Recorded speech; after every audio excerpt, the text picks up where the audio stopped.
Hello, everybody. Welcome to another video on History Vibe podcast. And today I'm joined by Professor Gad Barnea. Dr. Gad Barnea is a lecturer at the University of Haifa and a research fellow at the Bible and its Traditions, a research project at the École Biblique et Archéologique Française de Jerusalem. He studies the history and evolution of Yahwism, as well as its offshoots, such early Judaism, early Christianity, and related cultic practices and traditions, especially in the context with the Iranian Age of Empires. From Achaemenid to the Sassanid empires, he is a published author and has published several articles in his field and related fields. In parallel, Dr. Barnea is an accomplished epigraphist and philologist specializing in Aramaic epigraphy, as well as Semitic and Iranian linguistics and their interactions. He has recently restored a scroll from Qumran that contains a previously unknown Achaemenid court legend to be published in Brill's DSSE collection. In December 2022, he organized a three-day international interdisciplinary symposium in memory of the late Professor Shal Shakid, which was dedicated to the study of the touch points between diverse Yahwistic communities throughout the Achaemenid Empire and the Iranian attributes of the empire that ruled over them for about 2 centuries. And today's interview is based upon Yahwism under the Achaemenid Empire. Gad Barnea co-edited the book with Professor Reinhard Krautz. The link to purchase the book will be in the affiliate link in the description below and in the pinned comment, as well as a link to the open access version of the book. And that being said, welcome to History Vibe podcast, Professor Gad Barnea. Thank you very much. It's a pleasure to be here. Can you tell us a little bit more about what your upcoming book is about? Sure. So the book is the result of the work we've done in our conference that you just mentioned from December 22. That conference was very unique in many ways because it was dedicated to the study of Yahwism. And we'll talk obviously about Yahwism as well, what I mean by that. But Yahwism under the Achaemenid Empire. So a very, very specific context and a very specific cultic phenomenon called Yahwism, which is fascinating in its own right and goes far beyond the Achaemenid period. Now, this conference and the book as well is very interdisciplinary. So it has biblical scholars, but it also has historians. It has epigraphers, it has archaeologists involved, it has linguists involved, it has Iranists, people who specialize only in the history, either history or cultic history of Iran. Also, we have one archaeologist who is an archaeologist not of biblical archaeology, so to speak, but actually of the Iranian world. And so it's very interdisciplinary, and usually people from these different disciplines don't really get together. I mean, archaeologists and biblical scholars can get together, of course, but not necessarily with Iranists and not necessarily with linguists.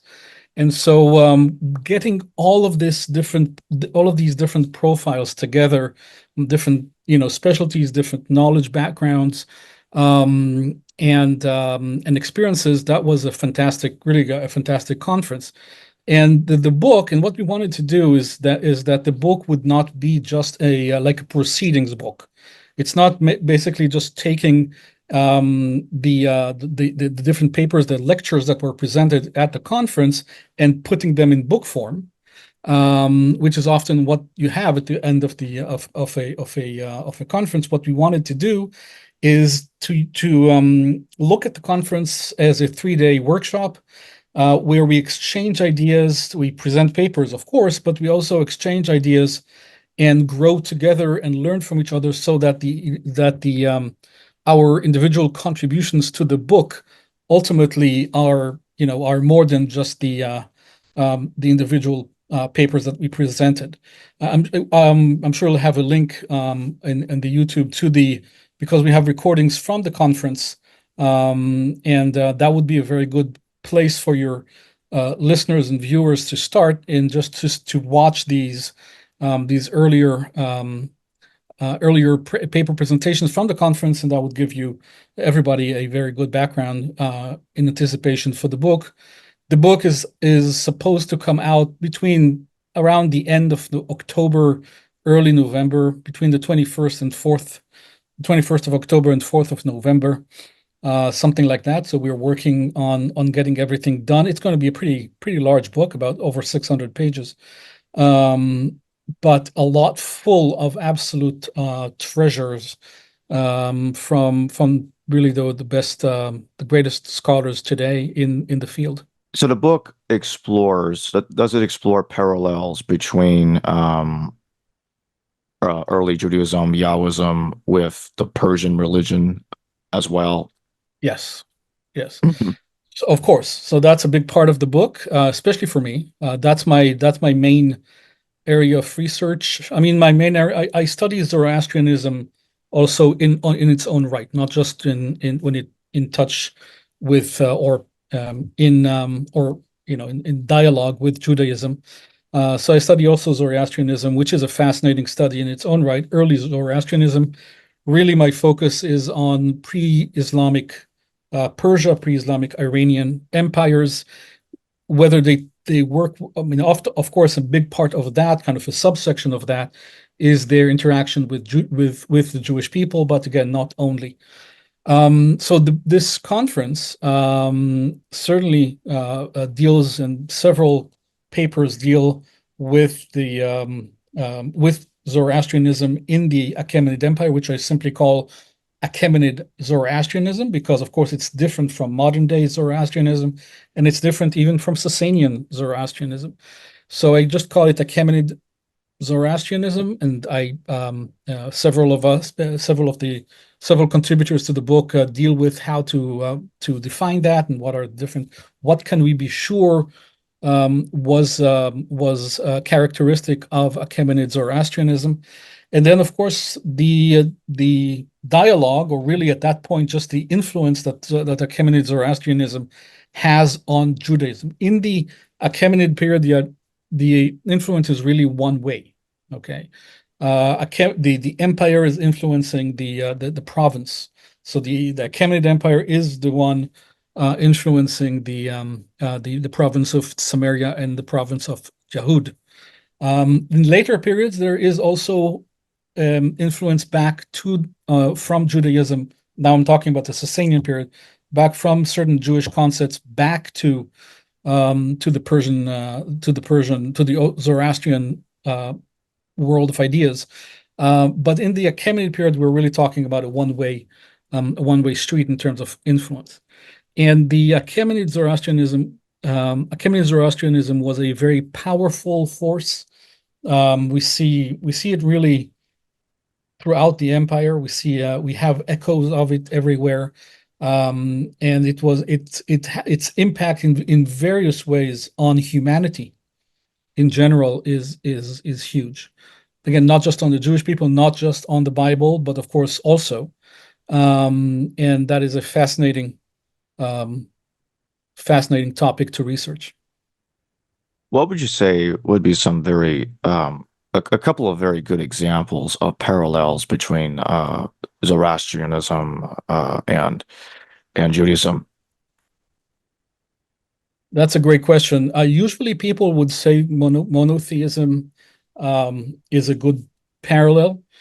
And in a way, that is correct, because they are as monotheistic as the other, but none of them is really monotheistic. Strict monotheism is a strict monotheism in the sense that of absolute in everything that it means, with everything that it means. Absolute oneness of the deity is an Islamic development of the Tawheed in Islam, and influencing later Judaism in that direction as well. But the form of, kind of softer monotheism, and there are different terms. Henotheism, that doesn't really apply here. Monolatry doesn't really apply either directly. So it's really hard to find a direct and exact definition for what was. But there was a main deity, and in both cases, both in the Achaemenid worldview and in Judaism, these things were very fluid. They changed and they changed over time. By the way, it's really important also to note, and I think it'll be interesting to your listeners. We often assume that monotheism is a linear development. People were quote unquote polytheist, and then the positive evolution was towards a monotheistic profile for the community. That is certainly not the case. Communities vacillated between periods where they veered more towards monotheism, and then periods where they veered more towards something with more multiple deities. So, and even with the Achaemenid Empire, we have in the early period, in Darius and Xerxes' day, they had Ahura Mazda as pretty much the only deity. Sometimes they say the other gods that exists. They mention other deities elsewhere. They are cognizant that other deities exist, but for them it's all Ahura Mazda. Only after Artaxerxes II, from 404 BCE onwards, do we start having multiple deities within the Achaemenid inscriptions, within Achaemenid propaganda. We have Ahura Mazda together with Mithra and Anahita, for example. So here we have an example of people moving from soft monotheism, if you want to call it that way, and to the a more poly or more multiple deities, or triad in this case. And in fact, there are hints that at the end of Artaxerxes the second reign for a long time, at the end of his towards the end of his reign, there are hints that he moved back to a more monotheistic form for his propaganda. So all this to say that also when we look at biblical texts, when we look at early Judaism or Yahwism, we always need to keep in mind that things are always in the flux, always change, always, and also not just in time, but also in place.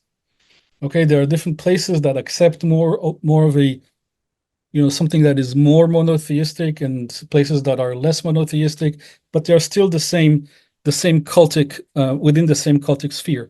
Things are a lot more flexible, a lot more complex, and frankly, a lot more interesting than we usually think. And that's one thing also that's really common and really at the same level. Other features, well, a certain apocalyptic thought. I wouldn't say that it's the fully developed or the more developed apocalyptic thought, but apocalyptic thought and eschatology, these are things that developed to some extent in Zoroastrianism prior to their development in Judaism, and certainly had some impact on the development. But again, as I said, there seem to be influences later on, back from Judaism to later apocalyptic thought in Zoroastrianism. So that's a long-term effect, which is eventually also two-way. So you have eschatology, apocalyptic thought, the idea of a life, life to come, an eternal life that you have to merit if you are righteous. Arta in the Achaemenid jargon. So the Arta is the good order, the order of the cosmic order, the truth. And Arta is a person who is possessed by Arta. And so this person is blessed according to Xerxes, already from Xerxes, the Daiwa inscription of Xerxes. That person who is an Arta has a blessed life in this life, and he says also after death. And so the idea of kind of bridge, that's later in Judaism, and later, I mean, post-biblical period in Judaism, and also in later Zoroastrianism. So there's a lot of things, a lot of symbiosis, if you will, between these two cults. when I say cult, I don't mean cult in the modern sense. Okay, it's not a cult. I'm talking about because I'm just using this word because religion is a little bit anachronistic. So I'm not using this in terms of in the modern sense cult, but basically just a cultic system, if you will. So there's a lot. They were really symbiotic, and we need to understand that the Jews in general lived many Jews, not of course not all of them. There was a diaspora elsewhere as well in the Roman world, but many Jews lived under the successive Iranian empires for over a millennium. So the relationship between these between them and the empire that ruled over them are very complex and very and of course very impactful on Jewish thought and Jewish history as well. So, did they derive the idea of monotheism from them then? Um, I mean, many scholars think that they did. Again, I'm just Mhm. making it very again clear that this is not monotheism in the way we think today, strict monotheism. But yes, I think that the idea of monotheism to the extent that it is expressed, for example, in Darius the First and Darius the Second, all the way to Artaxerxes the Second. So we're talking about Darius the First, Xerxes, Artaxerxes the First, Darius the Second, and all the way up to, and probably Darius II already started to develop in the direction that eventually we know in Artaxerxes II. But that form of Judaism seems to be almost certainly an influence from the Achaemenid Zoroastrian worldview. Yeah, so that is a now I just want to make clear something we talked about earlier about Yahwism specifically. Yahwism is the basically the cult of Yah of Yahweh or Yahoo, YHW. Okay, and so Yahoo is the head of the pantheon. He's not necessarily the only deity. He's not necessarily the only deity for the ethnic deity for the Jews either. Okay, for the Yahwists, really, we don't really talk about Jews yet. And so Yahweh is a deity, an ethnic deity, just like any other deity in the ancient period. And that is a very complex system, also with rites, temples, sacrifices, a certain theology, a certain form of magic, curses, and things like that, and a hierarchy of priests and hierarchy of participants in this cult, and things like that. So that is early Yahwism. Judaism spawned off from Yahwism. It did not replace it. Judaism spawned off Yahwism starting in the 3rd century BCE, and really becoming something recognizable to us today in the 2nd century BCE in the Hasmonean period. And now, what I mean by this is a form of Yahwism that has laws governing daily life, okay, that are recognizable from the Torah, that has authoritative scriptures, okay, things like that. That is what defines Judaism, and that is a kind of a spin-off from Yahwism. Yahwism continued while Judaism was developing. Yahwism continued well into the Roman period, and in a sense also continues to this day, also in the kind of the substratum of Judaism. But Yahwism is, if you will, the original, if I dare to use that word, the original form of what eventually became Judaism. So basically, before they were influenced by the Zoroastrian version of monotheism. Yahoo was just another god among many gods, but he was essentially the chief of the Judean pantheon, is basically what you're saying, correct? He was the head of the pantheon. Hmm. Other deities were equally, not equally. Let me rephrase that. Other deities also existed, and also people took oaths in their name, and were seen as affecting their daily life. But certainly Yahweh was the main deity. The main theophoric element in the names of Yahweh is still Yahoo, but it's not exclusive. And the temple in Elephantine, for example, is the temple to Yahweh, not to other deities of the Yahwists. Of course, there were other temples in the area, but they were not part of the Yahwistic community there. So yeah, Yahweh was certainly the head of the pantheon, the main god, the main ethnic god, also reflected in the names, but not certainly not exclusive. Yeah, that's now that continued in parallel to the formation of the soft monotheism that we know from the Bible. Something like Second Isaiah, for example, people often point to that as a monotheistic or a more monotheistic text, even though it's not. There are certain passages there in the core of Second Isaiah that are not monotheistic.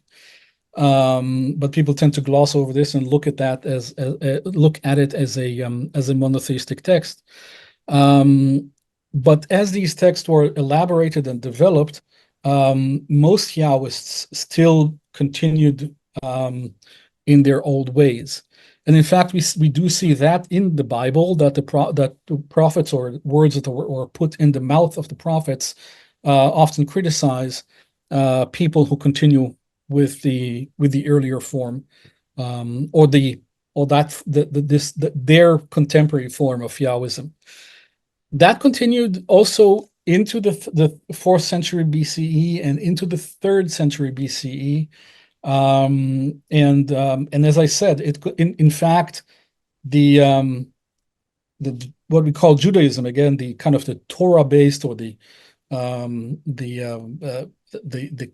religion of Judaism, which spawned off from Yahwism, lived side by side Yahwism for a long period of time. And in fact, if we were to go back to the Roman Empire, to the 1st century BCE, and then to this 4th or 5th century of the Common Era, by far the most popular form of Yahwism would not be Judaism or Christianity. It would be Yahwism, which continued to develop as well. But Yahwism with a constellation of deities under Yahweh. And that we see that in medallions, in different Roman texts, in different magic formula, all across the empire. By far the most popular form, and we see this in the Church Fathers talking about against phenomena like that. So Yahwism was a very important force in antiquity, and we're well into late antiquity, and a substratum of that, as I said, continues to this day. So did the Persian influence or Achaemenid influence upon the Judeans begin when they were freed, when the Babylonian captivity ended and Cyrus took over the territory?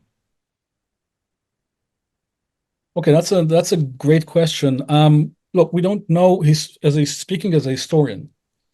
There is no historical proof, quite to the contrary, that Cyrus ever thought of the Jewish people as a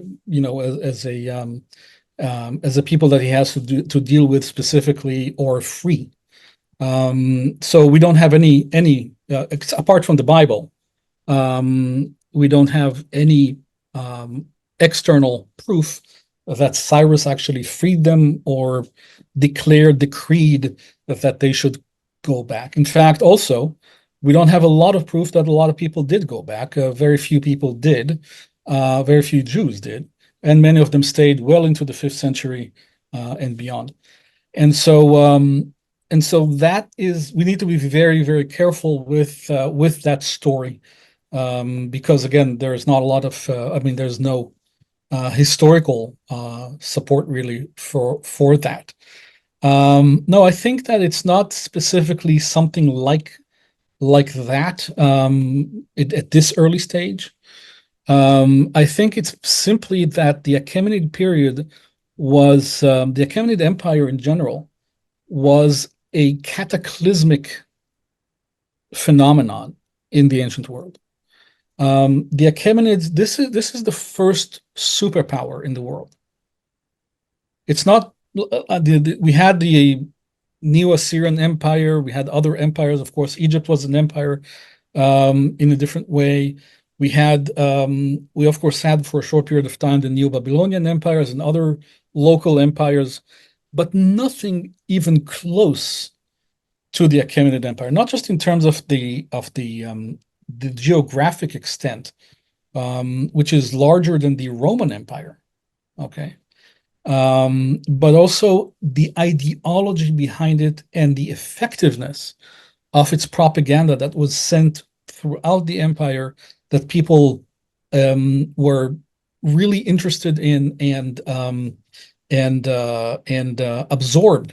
Now, you mentioned the book, the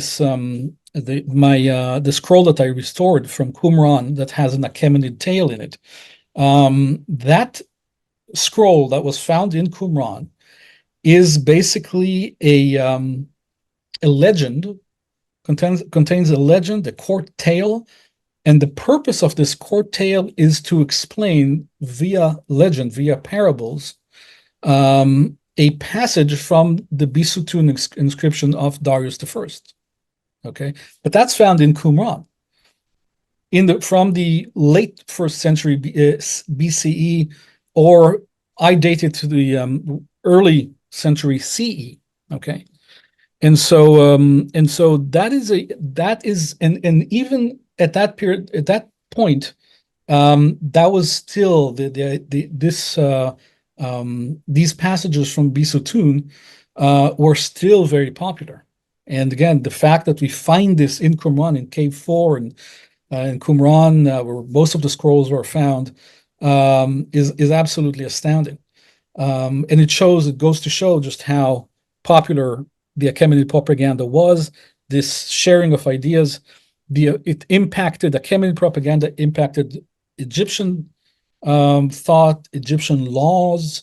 It, of course, impacted Greek thought significantly as well. So we are dealing here with a phenomenon that could not leave anyone indifferent. Okay, and the Jews were living within this. The Jews/Yahwists were living within this sphere, and interacting like all other people, interacting with it, assimilating it to their own world. Influence never goes just wholesale adoption. Okay, there's always a dialogue. So you adopt some ideas and you reject others, and so that is what we find also in the Bible. That was what we find in first-hand extra-biblical texts as well from that period. I also would like to ask about Ezra. Is there any historicity, is there any reliability in the story that Ezra brought out of Torah under the direction of an Achaemenid emperor? No. The short answer is there isn't, and it is not something that we would assume. I mean, being a historian of the Achaemenid period, the Achaemenids were completely hands-off cultic practices. So it would be something that goes completely against their character. They simply did not get into this level of detail. They didn't care. As long as you paid the taxes and you did not revolt, you were okay. And so they really did. It would be very uncharacteristic. I can't say that it did not happen, of course. All I can say is that there is no evidence for it at all, and it would be completely against the character of Achaemenid rulers to interfere or to even care about, this, the certain books, certain texts, certain characteristics that that a certain provincial um, um, you know community has. And so yeah, so it does not seem historical for these reasons. And also, I mean, the letters that are mentioned there, that are sent, anyone who is, I know that there are scholars who believe that these are authentic, but really anyone who actually works day in and as an epigrapher, I work day in and day out in Achaemenid letters and messages and ostraca, papyri, and all of these things. Anyone who's really familiar with these first-hand documents will find these the letters in Ezra to simply be not representative of what you would expect from that period. And a scholar, I won't mention names, but a scholar made a very good analogy, and it said if we found today papyri with the texts that we have from Ezra, we would immediately declare them forgeries. Okay. So they do not fit. So clearly they were written even by someone who was so far removed from Achaemenid administration that they really did not know even how to emulate Achaemenid style texts anymore. Yeah. So a lot of people that are not very familiar with this topic, or even familiar with the critical scholarship that's been done on this and on the Torah, will be like, "Oh, shouldn't the Torah be already well known, super well known?" Or some will say that, "Oh, they think Moses wrote it." Um, but when one begins to look into the matter, um, it's hard to find a Torah um, in those different early time periods that other people want to believe it existed. So my question is, do you have thoughts on when the Torah was composed? Yes, I do, and I've already shared them in several places, and I'm happy to share them again. So well, let me start by saying there is zero evidence of not just the Torah, but any part of the Bible that we are familiar with, or anything that might be scriptural in character, um, before let's say the late or really the third century BCE. Really, we start seeing some hints. Maybe just the tail end of the 4th century BCE, if we accept certain texts that are quoted much later. And if we assume that there is no later interference in those texts, we can say maybe at the tail end of the 4th century and into the 3rd century BCE, we start seeing some hints of the existence of something like the Torah. And so now I am not saying that there wasn't anything somewhere in certain circles circulating around that eventually would make it into the Torah. Maybe oral traditions. Oral traditions are very strong and very important, and of course, also the Achaemenid, the Zoroastrian texts were transmitted orally for centuries, and so oral transmission of stories and sacred texts and things like that certainly should not be discounted, and I'm sure existed in certain circles, except that we have no record of that. Even if it was transmitted orally, we don't have any record that people actually knew these texts and certainly did not consider them effective in their lives. We do have a lot of cases of people doing things that are completely contrary to the laws of the Torah and to things that are stipulated in the Bible in general. And we do have a lot of that, but we don't have one example, one positive example. Now, every one of these negative examples of things going against the Torah, we can excuse away. We can say, well, maybe he did that. Maybe he wanted to do this. For example, in Wadi Dalia. Wadi Dalia is a cave in the Samaria area, about 14 kilometers to the northwest of Jericho. In 1962, scholars found some papyri there. These are all deeds of slave sales between individuals, but they were Yahwists selling other Yahwists as slaves to other Yahwists. Okay, this goes squarely against the Torah, of course, of selling a Hebrew slave, if you will. And so now you can say, well, maybe these people, for them, money was more important than observing the Torah. Okay, so for them, it was more important, and that's how we explain them going squarely against Torah stipulations. But again, we have that is one example out of dozens that we have of people going against the Torah, but we don't have one positive example of people knowing, either quoting from the Torah, using idiomatic expressions. For example, contracts that have 2 or 3 witnesses. We don't have any of this, and so we, as a historian, I have to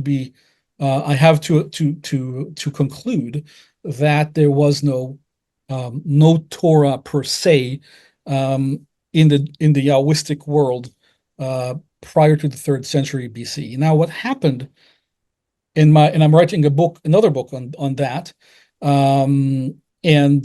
What happened, I believe, is that the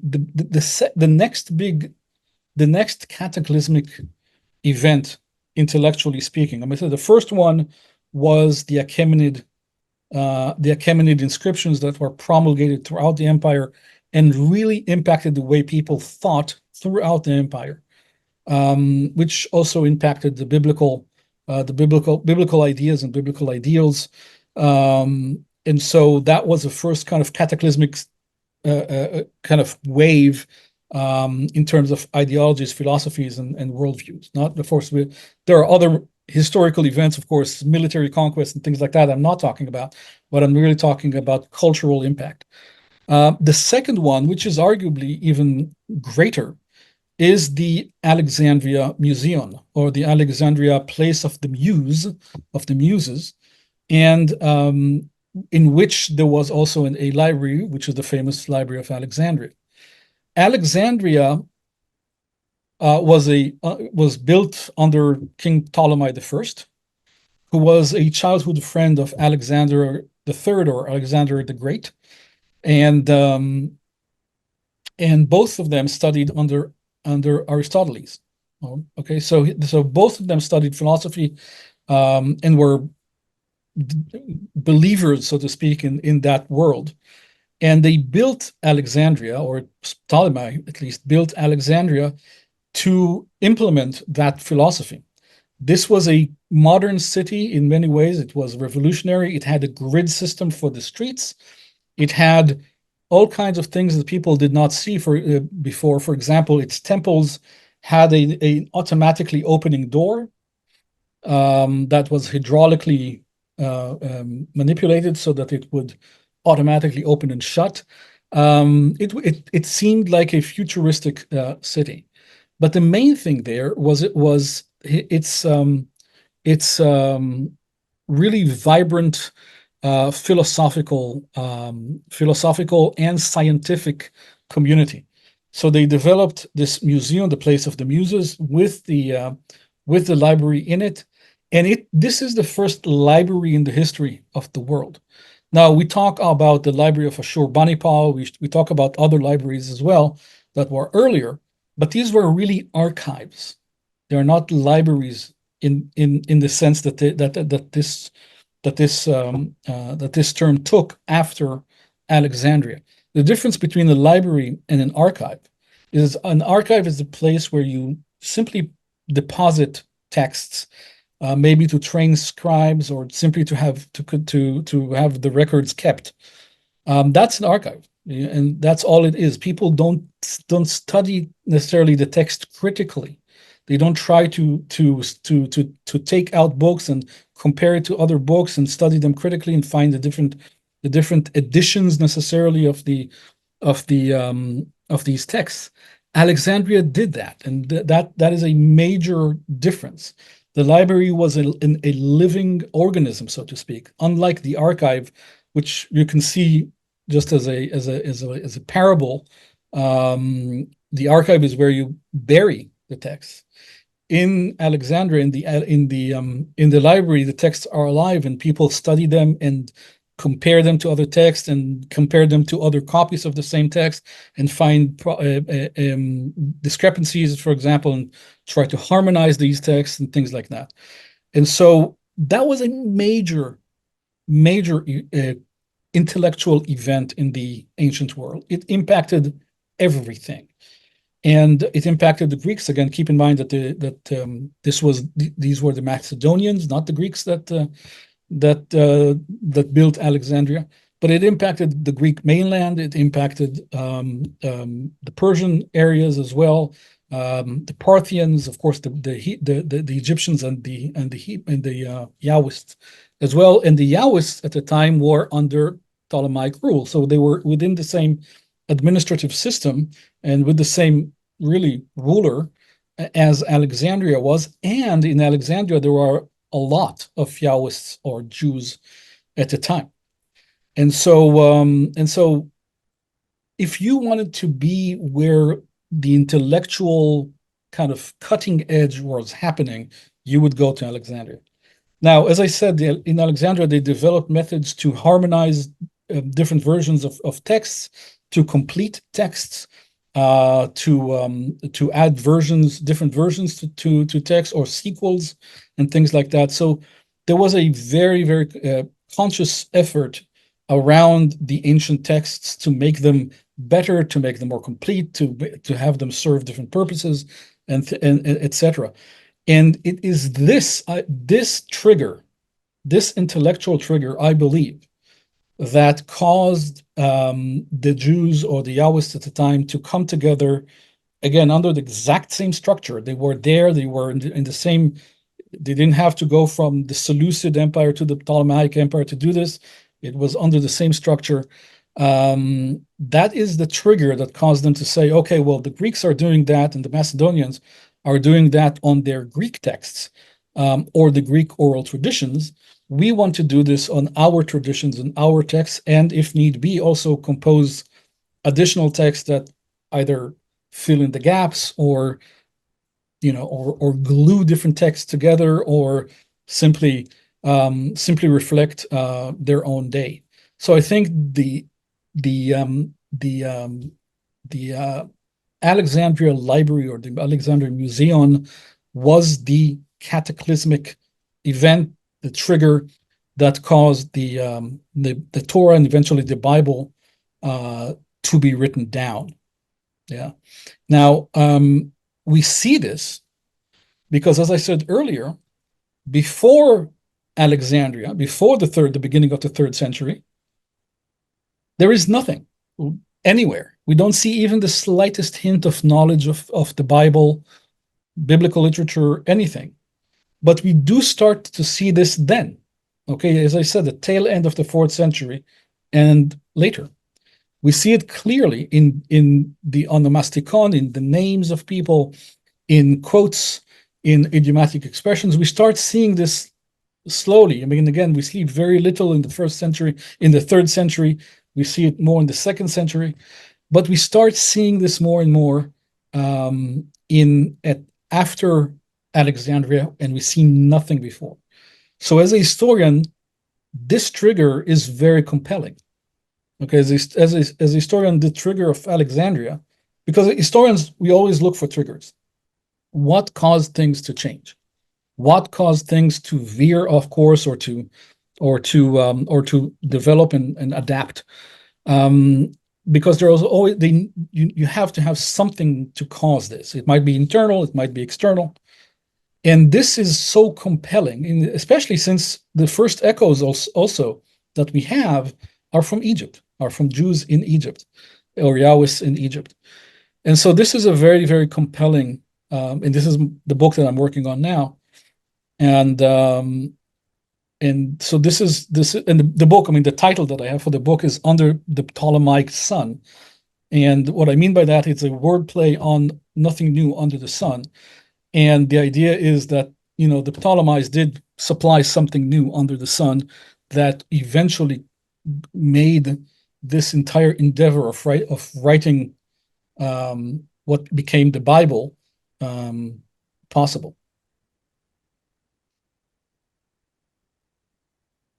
So what do you think caused the inception of the Torah?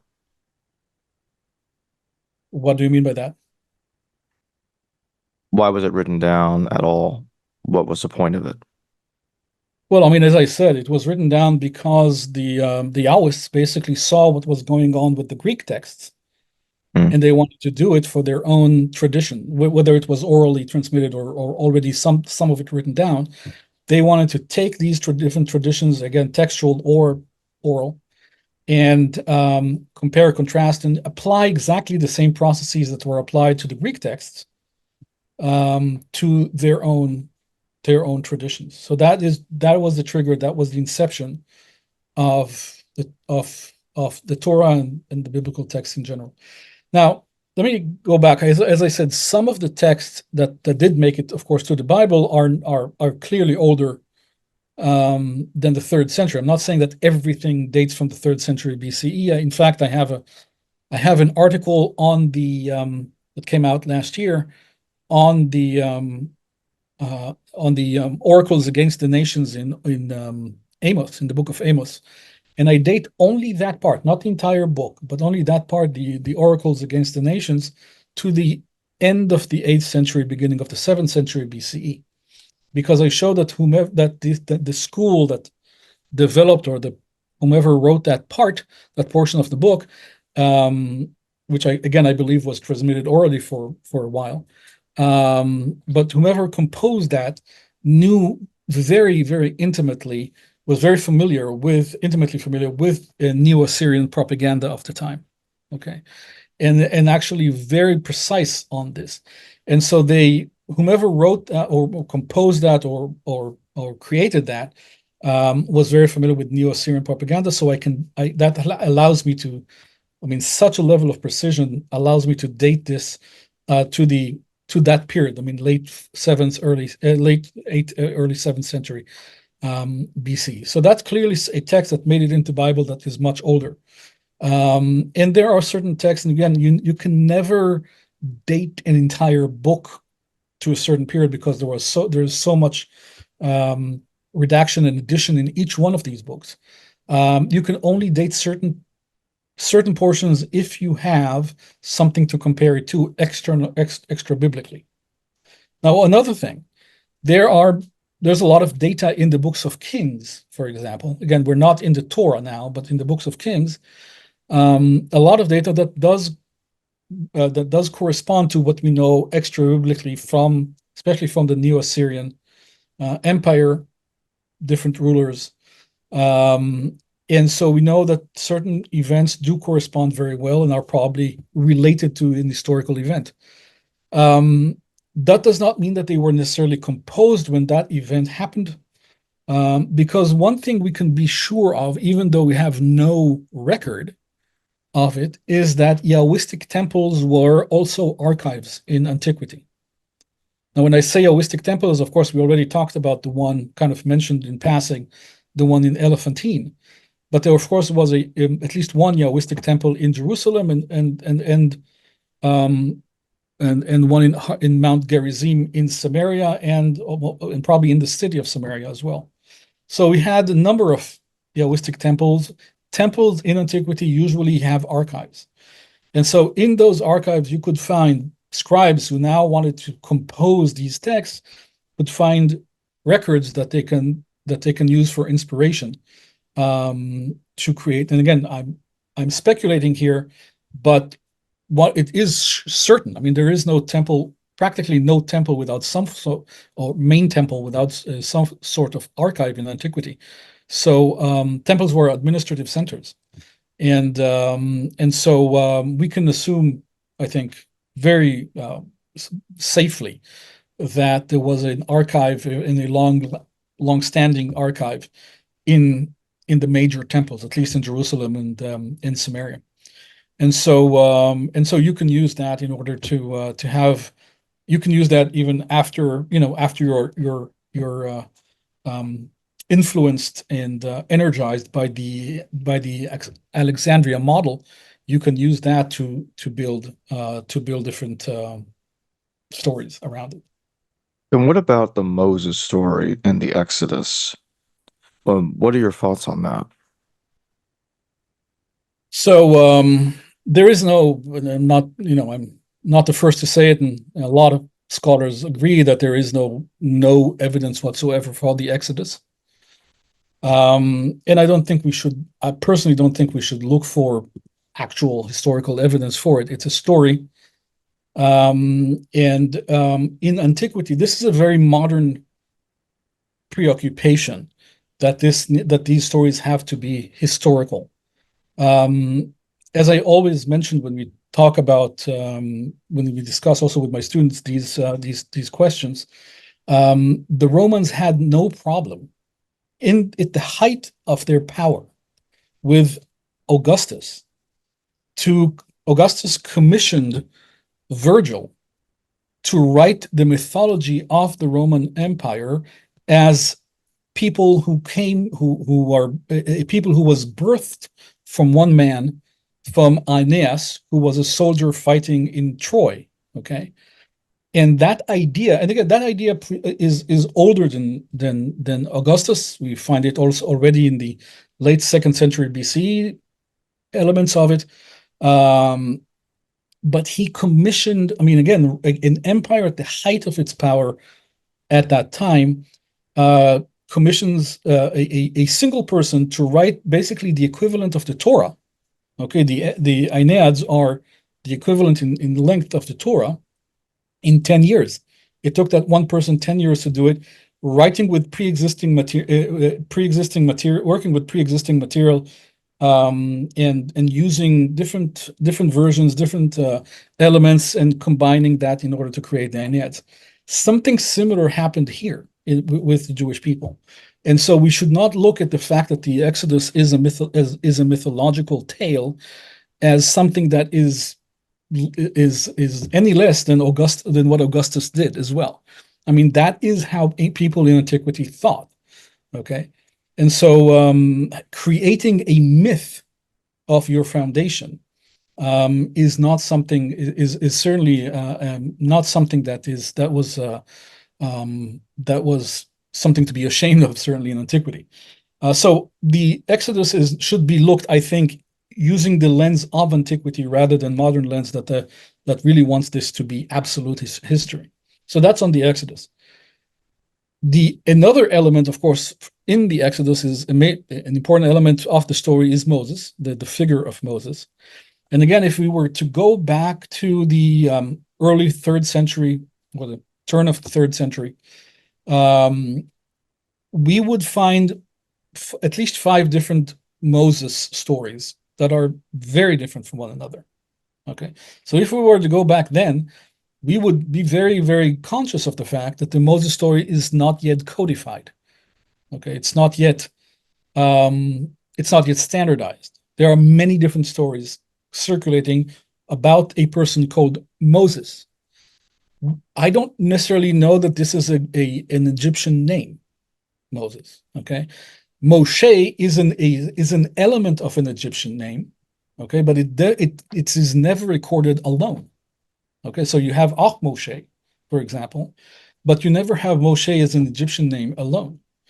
in antiquity, in the Greek world, in the Hellenistic world, they understood Moshe as muse, okay, as the muse or the father of muses, or the teacher of Orpheus. Okay, he was considered, one of the stories around him is that he is the teacher of Orpheus. Another story was that he was a magush, one of the magi of that period, and kind of an alchemist, okay, like a magician. That also is echoed in the biblical text, right? He throws down his staff and things, and that creates certain things. And so that idea is also echoed in the biblical text. Other texts show him to be a mighty military leader fighting against the Ethiopians, basically the Cushites of the time. So there are many different stories circulating, completely different stories circulating at the time. Even if we go into the 2nd century BCE, there is Ezekiel the Tragedian. Okay, and Ezekiel the Tragedian was a Jew from Alexandria who wrote an absolutely standard Greek tragedy that we have no reason to believe that it was not actually performed in the amphitheater there in Alexandria. But he wrote a Greek tragedy on the Exodus. But it is not exactly the Exodus that we have. It's different. It combines Moses as a military leader against the Ethiopians with what we know. So even in the 2nd century BCE, the stories were not yet completely settled. The narrative was not completely settled. It was still being developed. It was still being polemicized. There was still internal polemics about who Moses is, about what is this Exodus, what is the myth surrounding it, etc. So I think when we look at all of the data together, it is clear that the Exodus myth came into being late. Was standardized rather late, and of course, the person of Moses and the stories around him were also likewise late, probably starting to standardize somewhere around the turn of the 1st century BC. When you talk about these different versions of Moses that were in circulation before the standardized text of the Torah was officially canon and pushed out for everybody to read as the mainstream text. Are we talking about certain individuals like Hecataeus and others that mention Moses, Yep. but they don't mention him writing anything? No Torah, no nothing. That's right. That's right. So Hecataeus of Bera, of course, mentions, but again, that is that source that I said, one of these sources that is mentioned much later. So we have to take it with a grain of salt. But yeah, and only quoted. We don't have any work of his actually surviving. So that's one of these sources. And we have different sources preserved on this Moses tradition, and of course also Ezekiel the Tragedian. Yeah. Now, you use the word canon of the Torah or the biblical text. Different versions were circulating and were seen as authoritative to a certain degree into the Common Era by different groups and different people. One thing that is really important to realize is that the texts were not considered sacred.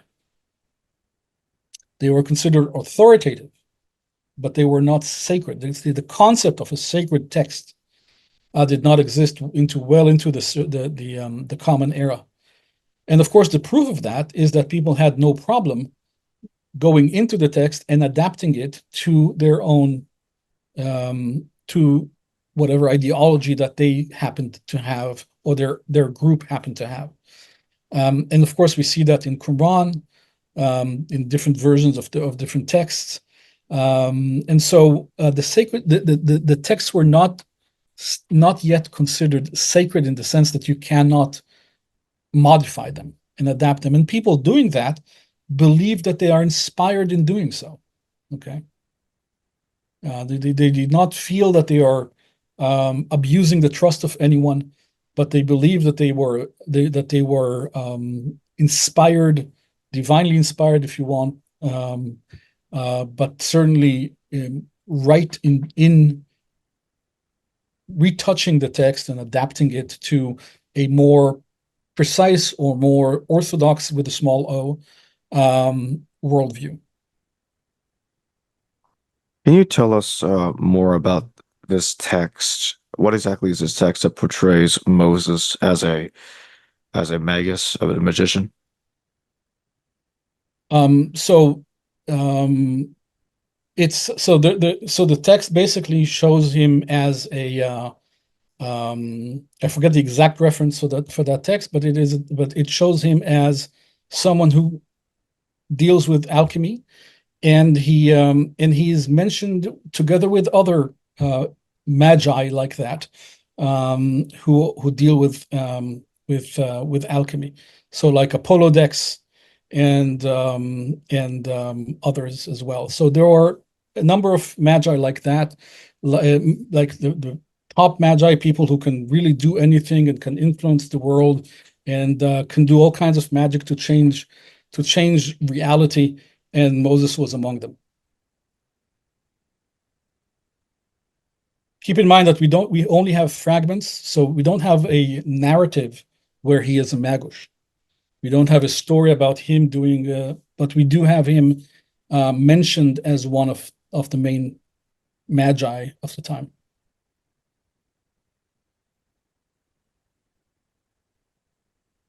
So by which point did the Torah finally become a standardized text?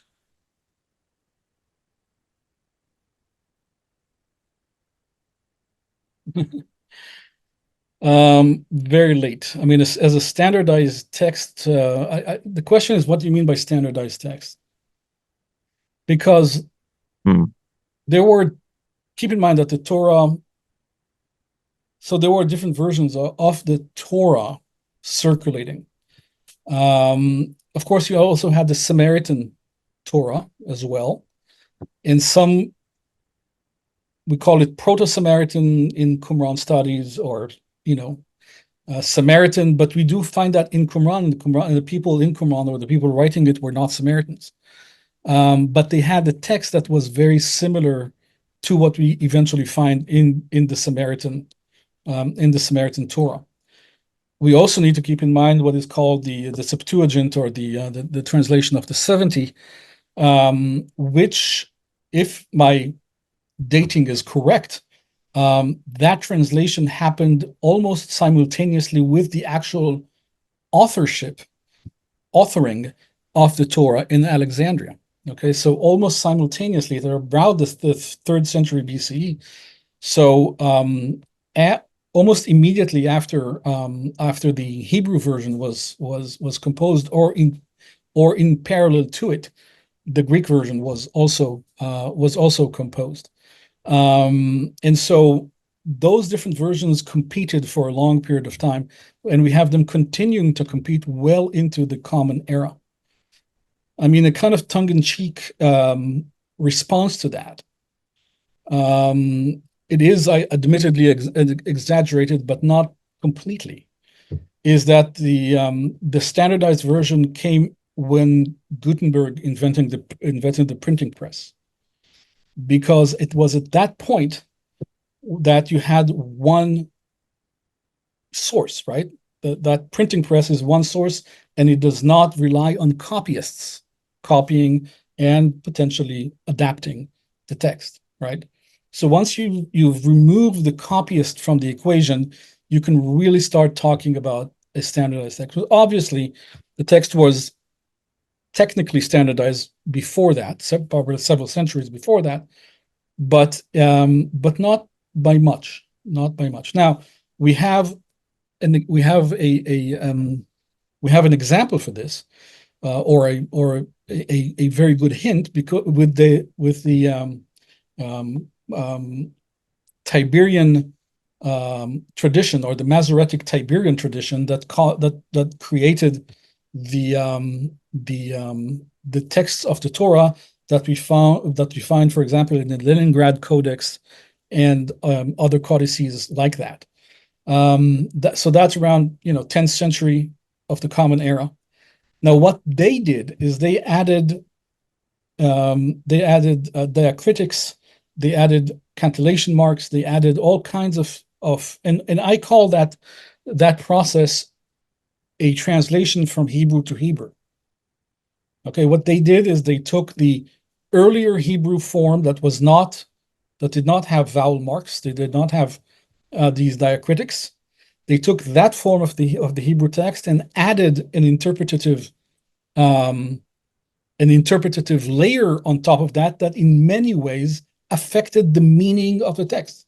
So already even in the 10th century of the Common Era, that text was still worked on and changing. Okay, that is the Tiberius Masoretic tradition. That is what we use in our Hebrew Bibles today, or an offshoot of that is what we use in our Hebrew Bibles today. That is a development from the 10th century, okay? And so, or the 9th century, 10th century, okay? So we have that, so it was well into the Common Era that the text of the Bible in general, but of course of the Pentateuch as well, was still being modified, not to the extent that it was in the earlier centuries, but significantly. And I'd say that the Masoretes, okay, that school from Tiberius that added all of these interpretative layers with the diacritics or the vowel markings, that is a massive undertaking, and it did in many places change the meaning of verses or words, and change the entire meaning of the message that was being brought out. And so that, again, very late, still being worked on, still being developed. So would you say that the translation of the 70, the Septuagint, is obviously closer to the original text, if it is the case that it was written nearly simultaneously with the composition of the autograph copy? Correct. Correct. And keep in mind, again, I just want to reiterate, Augustus wanted Virgil to write an equivalent of the Torah in terms of number of words or lines, and he did that one person 10 years. Okay, so things like that, when you have a concentrated effort, you can write it very quickly, and especially if you have more than one person working on this. So yeah, I mean, certainly these things could have happened very quickly within a matter of a couple of decades, 2 or 3, or maybe half a century.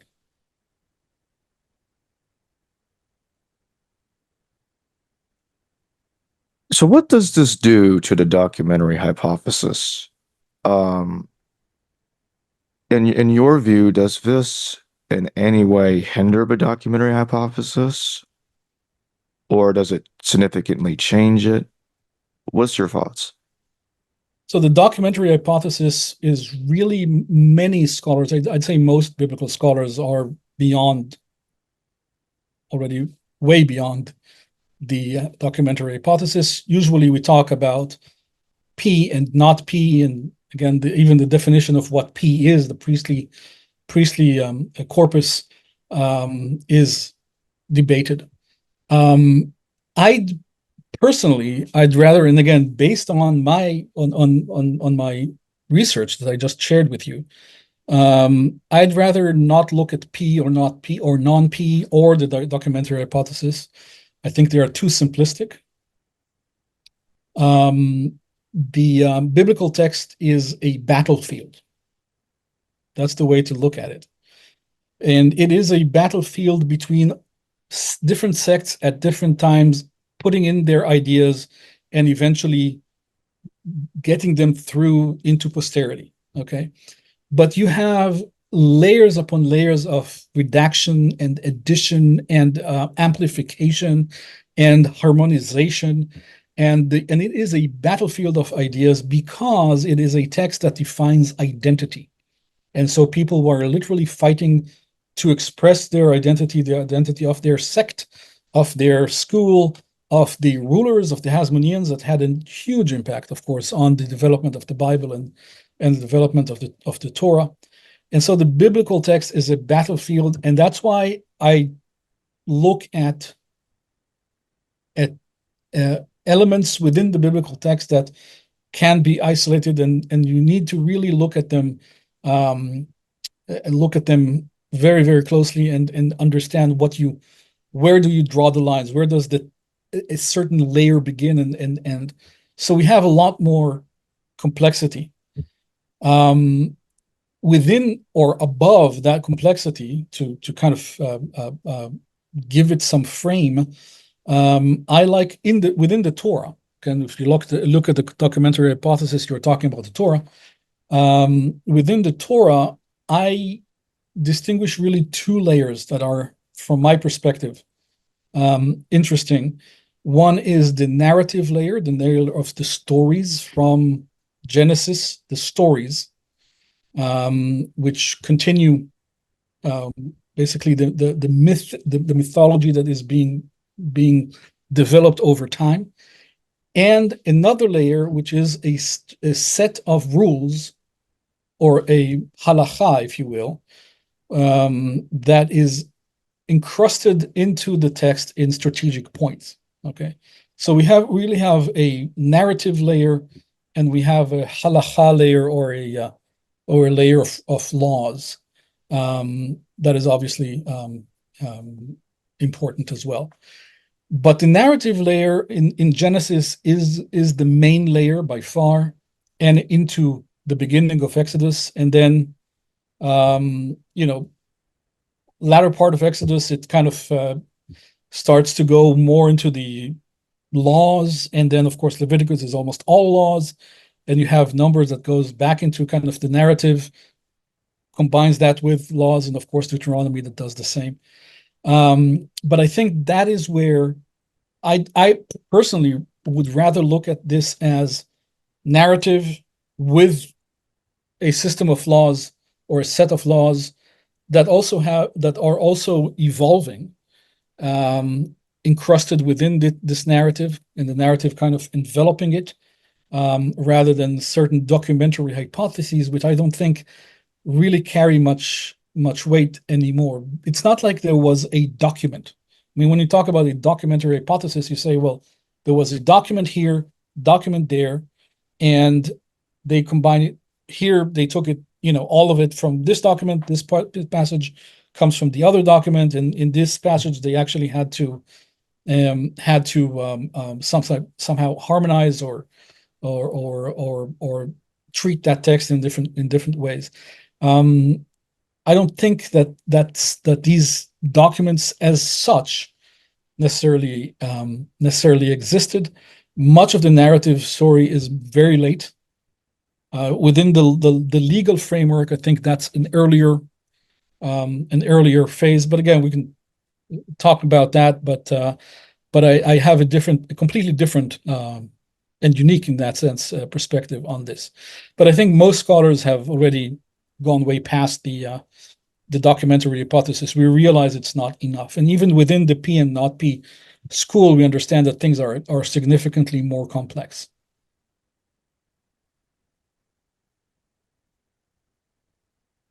And so, do you see these layers that you're talking about as more of being an oral scenario, or are they lost texts that were compiled together when the Torah was being first assembled?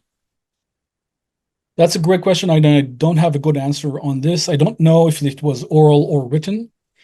In any case, it was not widely known. Whether it was oral or written down, we have, as I said, we have zero evidence that people knew it. The ordinary people, ordinary Yahwists or Jews, knew anything about the Torah, for example.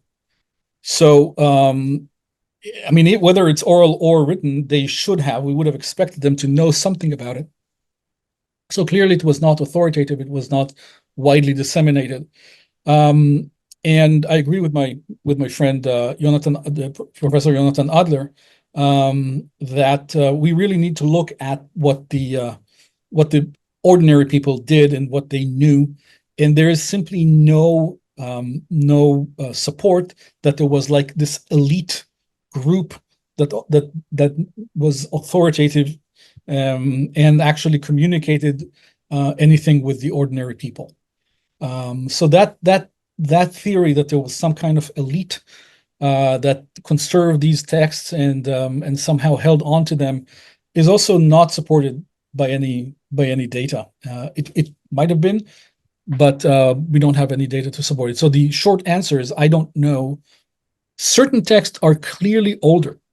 Okay, and like I said, the text from the Oracles Against the Nations in Amos, not the text from the Torah, is certainly older, and I'm very confident dating that particular part of Amos, only the first chapter and a half of it, to the late 8th and beginning of the 7th century. But every text needs to be analyzed, and in many cases we have no idea of knowing. But in the Torah specifically, I think that the laws that are in it were kept in different places as laws, as a law code of some sort, not necessarily in the form that we know them from the Bible, but something along these lines. And some of them are very similar to other law codes that we had in the area, in the Levant or in Mesopotamia, or even the Hammurabi Codex. The Hammurabi Code. So we have the law code seems to be earlier, and it was enveloped by a narrative that begins that doesn't necessarily begin, but a narrative that was kind of glued together to form Genesis, Exodus, and of course Numbers, and into Deuteronomy. From the narrative perspective, again, Leviticus has almost no narrative. I mean no story per se. It's all just a set of laws. And given your dating of the Torah, do you see Hellenistic ideas also being influential on the formation of the Torah in tandem with Achaemenid ideas? Absolutely. So the big one, the main one, is the fact that the narrative itself. It was very fashionable or very common in the Hellenistic world for a people to portray itself as coming from the East. Okay, many Greek polis did that, and and of course the Romans did that as well, right? With Aeneas coming from Troy to Rome.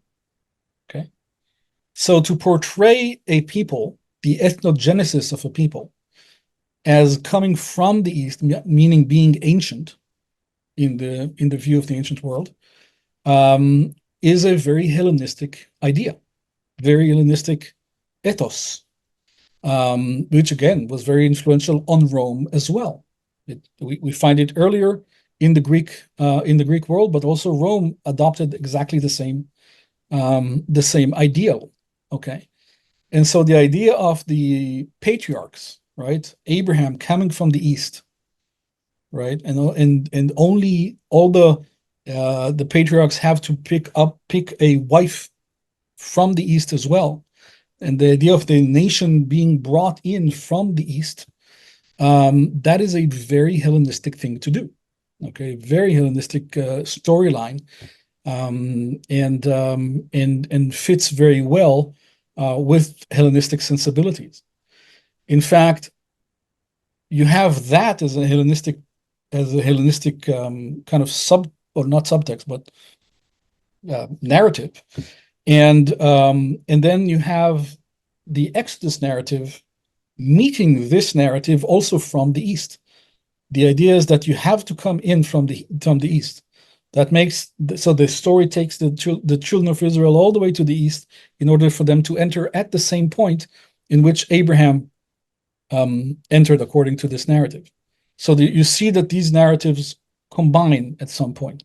And I think that the narrative of the patriarch was somewhat, by a very, very short amount of time, but a little bit earlier than that part of the Exodus narrative that seeks to connect it to that, to entering the land from the East. And so and assembling in Shechem, in this place that Abraham came to as well, and of course Joseph and Jacob, and so these narratives show this, and again now we're talking about the entire Torah practically, right? The Exodus and the narrative of the patriarchs is fundamentally a Hellenistic ideal in that sense, in the sense of the geographic progression of the nation, the ethnogenesis of the nation. Can you give a brief recap on what the book is about for those that have not seen the previous video and haven't seen any of your videos, don't know about your work? Right. So specifically, this book, and this book is a part of my work. It's not the only aspect of it, but it is a major part of it. It's the so this particular book is about Yahwism, and I'll explain what Yahwism means in a second. But it's about Yahwism in a specific period in time, which is the Achaemenid Empire, roughly 550 BCE to roughly 330 BCE, depending on how you cut the various periods and that kind of bracket that era, that very important era in history. So Yahwism is basically the cult, and again, I'm not using the word cult pejoratively. It's just basically a form of worship of the deity called Yahweh or Yahu. And that's pretty much it. That's all there is to it. In Yahwism, there are no sacred texts. In Yahwism, there are no commandments specifically. There are traditions, yes, that people keep. There are naming conventions that people maintain as well. So Yahoo, that the component in the name, in the personal name that represents the deity. So Yahoo, like Yehosha, for example, or Eliyahu, right? So all of these names contain a divine element in the name itself. We call that a theophoric name because it kind of holds the deity in it. So these are conventions by tradition, but these are people for whom the deity Yahweh or Yahu is the main deity, the head of the pantheon, but by no means the exclusive deity. And yeah, so and they have a temple. They worship the deity in that temple. They have sacrifices to this deity. We don't know of any specific festivals that they maintained, that they observed. We don't know of any specific rituals, except one that I published last year about the curse ritual, which really is a type of ritual that was known throughout the entire region, and was much more common in later generations, but still is preserved at Elephantine on that island. And interestingly enough, it was officiated by a priestess, and not a male priest, but a priestess. And that very important document I published last year, and it received some international attention, National Geographic and others. And so the Achaemenid period and Yahwism specifically, what one can view this as proto-Judaism, because Judaism later came out of or was spawned. Yahwism kind of spawned out of it. Judaism at a later time, towards the turn of the 3rd century, between the 3rd and the 2nd century before the current era. And later on, Christianity spawned out of that as well. But Yahwism continued. Yahwism continued beyond the turn of the millennium and into the first centuries of the Common Era, and was definitely the most popular form of Yahweh worship in the first centuries of the Common Era. Was Yahwism and not Judaism or Christianity.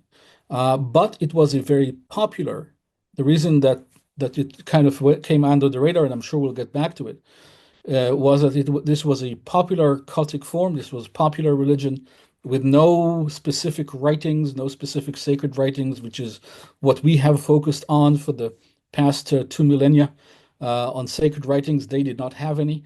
It was popular religion, and was much less strict in the sense that they didn't have specific commandments or halacha. So that's Yahwism, and the book focuses on the early period, or the early developed period of Yahwism, which occurred under the Achaemenid Empire. Yahwism is significantly older than the Achaemenid Empire, existed before it, but the Achaemenid era, or the Achaemenid period, was a very important period in the development and the evolution of Yahwism. So this book focuses on that. Now, the book is extremely interdisciplinary. Okay, it has, of course, historians contributing to this book. So I have of course, to stress that this is an edited book. I have one chapter in this book, but we have other people who contributed chapters to this book. So it's not just me, and it was co-edited with Professor Reinhard Kratz of Göttingen University. Okay. And each contributor comes from different, or contributors come from different disciplines. And so, as I said, it's very interdisciplinary. We have historians, we have Bible scholars, we have linguists, we have Iranian studies, scholars from the Iranian studies. We have archaeologists, but not just archaeologists of Palestine, but also archaeologists of Central Asia and Iran. So we have a very wide variety. If you read this book, you get a very, very rounded view of that period from a lot of different disciplines. And the Bible is just one. The biblical aspect is just one part of this overview. So, I mean, not overview, but actually a deep dive on this period. Now, this period is an extremely important one. Also for the development of the biblical text. A lot of the text in the Bible are seen by several scholars, and I'm sure we'll also talk about other ways to see it. But many scholars see that period as formative. The Achaemenid period is very formative for the biblical text, and it certainly was for several of the texts that made it into the Hebrew Bible. So certainly some of these texts were at least orally transmitted during that time period, or at least or composed as stories that are to be transmitted orally from one authority to another.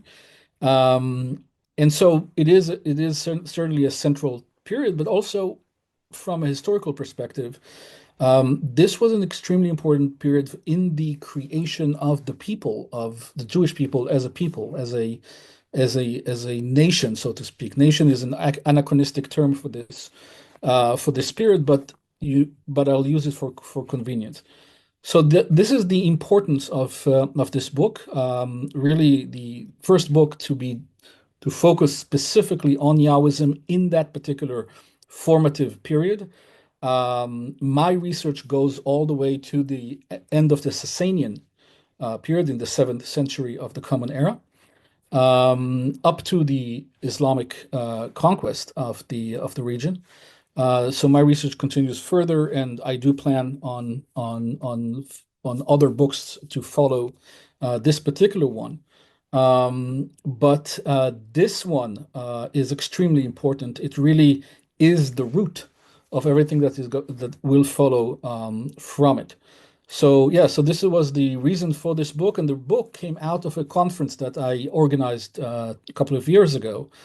In fact, exactly 2 years ago, in Haifa, on with exactly the same title, and you can see it. There is a YouTube channel just for this conference with our talks, and I'm sure you'll put that as well. The link to this YouTube channel in Oh yeah. your own video in your own episode. So so that conference drew really the greatest names in the field to Haifa, and was a very successful conference. And now we have less than 2 years later, we already have this book out that is already creating a lot of interest. So we're very happy with the final result. And again, it's just a basis. It's also a basis for further research into the various aspects of this book and later periods as well.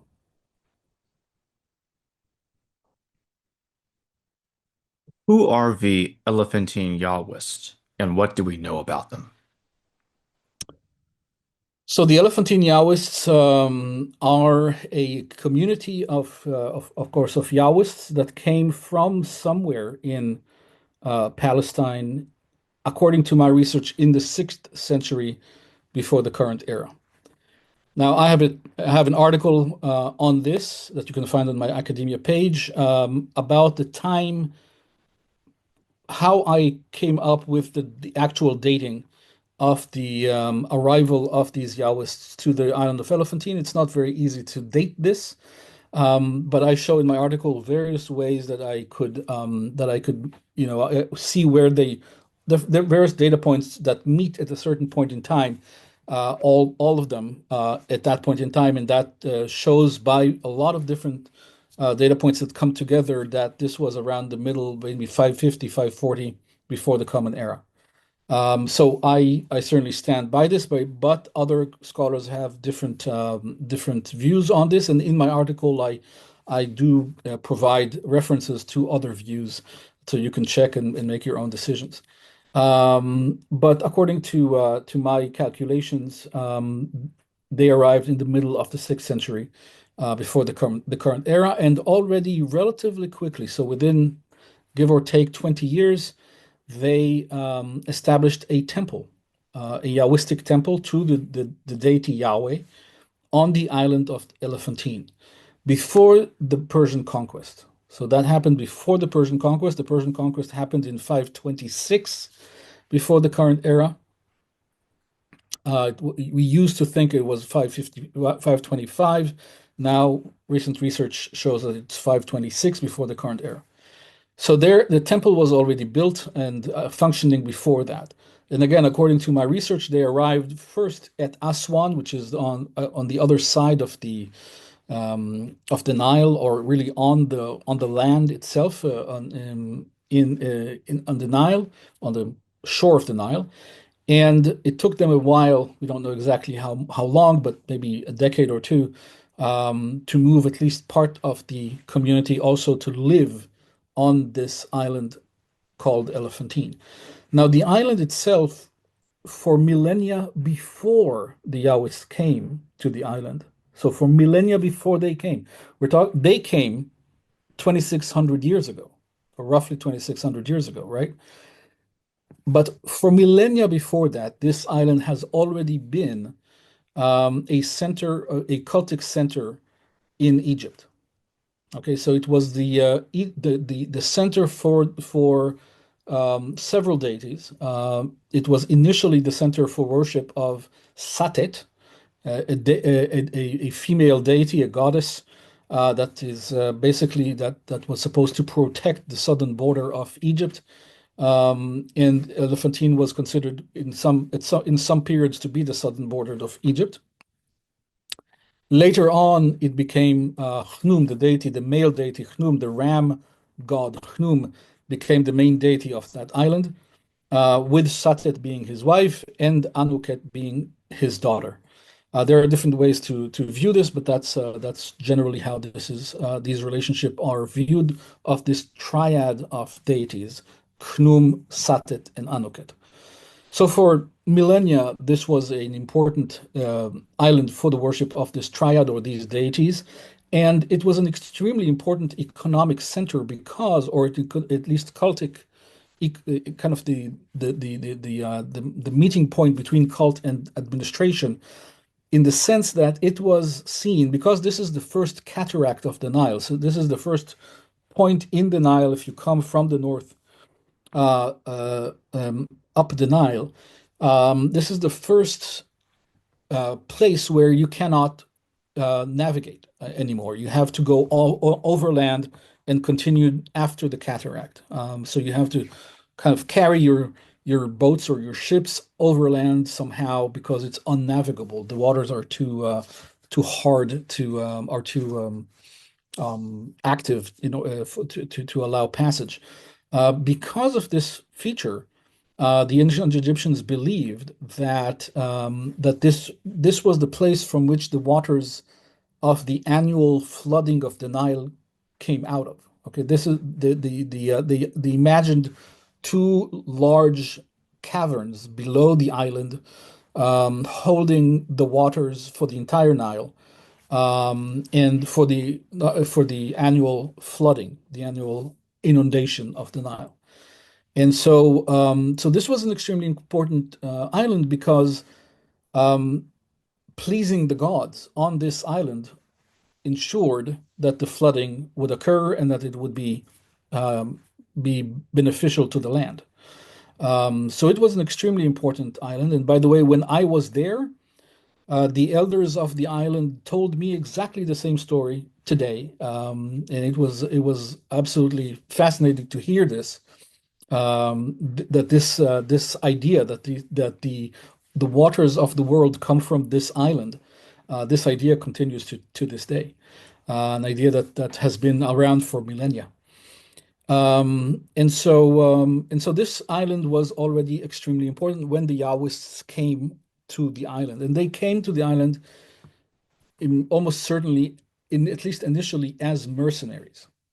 Okay, they probably very quickly or after the Persian conquest stopped being mercenaries, but at least initially they seem to have been mercenaries. So they were brought by Pharaoh Amasis II to Elephantine to become mercenaries.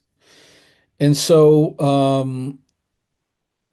they come there. They at least initially settle in Aswan or Syene at the time, and then after a while, as I said, about a decade or two later on, they construct the temple on the island and move to the island. Now they construct a temple on the island that is adjacent. I mean, literally, maybe a yard or two, 2 or 3 yards away from the Chnum temple. Now the Chnum temple was a large temple complex, and right next to it, almost touching it, was the Yahweh temple.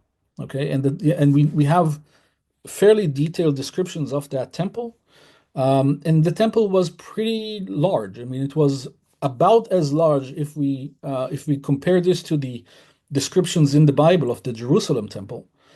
It's about as large as the temple in Jerusalem. Okay, so it was a pretty large temple. The community is estimated to have been also rather large, about between 3,000 to 5,000 people, which is pretty large for that period. And they had priests there. They had sacrifices, but not the full set of sacrifices that we know from the Bible. They had Yahwistic names, meaning they had, as I said before, names with this element Yahweh, so they were clearly Yahwists. And they settled on the island between Syene and the island, mostly on the island itself, to be close to the temple. To their temple. The question is still open as to why and how did the Egyptian authorities permit the Yahwists to build a temple to Yahweh right next to the Khnum temple on an island that is so important to the Egyptian economy. Okay. And my only answer to that, and it has to be hypothetical, of course, is that there must have been some kind of assimilation between Yahu and Khnum, some way that both the Egyptians and the Yahweh and the Yahwists saw these two deities as being essentially the same or complementary, or at least deities that they can assimilate with one another. Otherwise, it's really hard to explain this proximity, this very close proximity of these two temples. And the Yahuts were the only ones. We know that there are other foreign mercenaries there, foreign communities there. It was a very cosmopolitan area, and even in the Egyptian period, not just the Persian period. But none of the other communities had a temple on the island, only the Yahuists. And so there must have been some kind of more intimate relationship that was seen by both sides between these deities. And I have to say that in antiquity, this was the way most people saw their deity. They saw their deity as having a different name than your deity, but often being the same. Okay, they would say, well, you call it Baal, I call it Zeus, or you call it Yahweh, I call it Ahura Mazda, or vice versa. So it was very common to assimilate deities between different cultic systems. And so my assumption, again, it has to be hypothetical because there is no document saying that, but my assumption is that this permit, very remarkable allowance to the Yahuists that allows them to build the Yao temple right next to, almost touching the Khnum temple, must have been based on some kind of mutual understanding of assimilation between these deities. Yeah, so this is the beginning, in a nutshell, of the community on the island of Elephantine. Again, these were Yahuists with a full temple, 1,500 kilometers from Jerusalem, very far from Jerusalem, but they were in touch with Jerusalem. This is very important to note, that we do see, and we have it documented, that they were in touch. They were very familiar with what's going on with Jerusalem, and they knew how to get in touch with the governor and with the high priest of Jerusalem. This was not some kind of esoteric community that was completely out of touch with what was going on in Judea. It was representative of Yahwism of its day. Okay, so it's very important to realize. So this is the first part. We have up until about the 420s, or 410s, before the current era, we have a lot of different documents. Most of them deal with just regular matters of the day, contracts, letters, private letters, quick messages on shards of clay, which are called ostraka.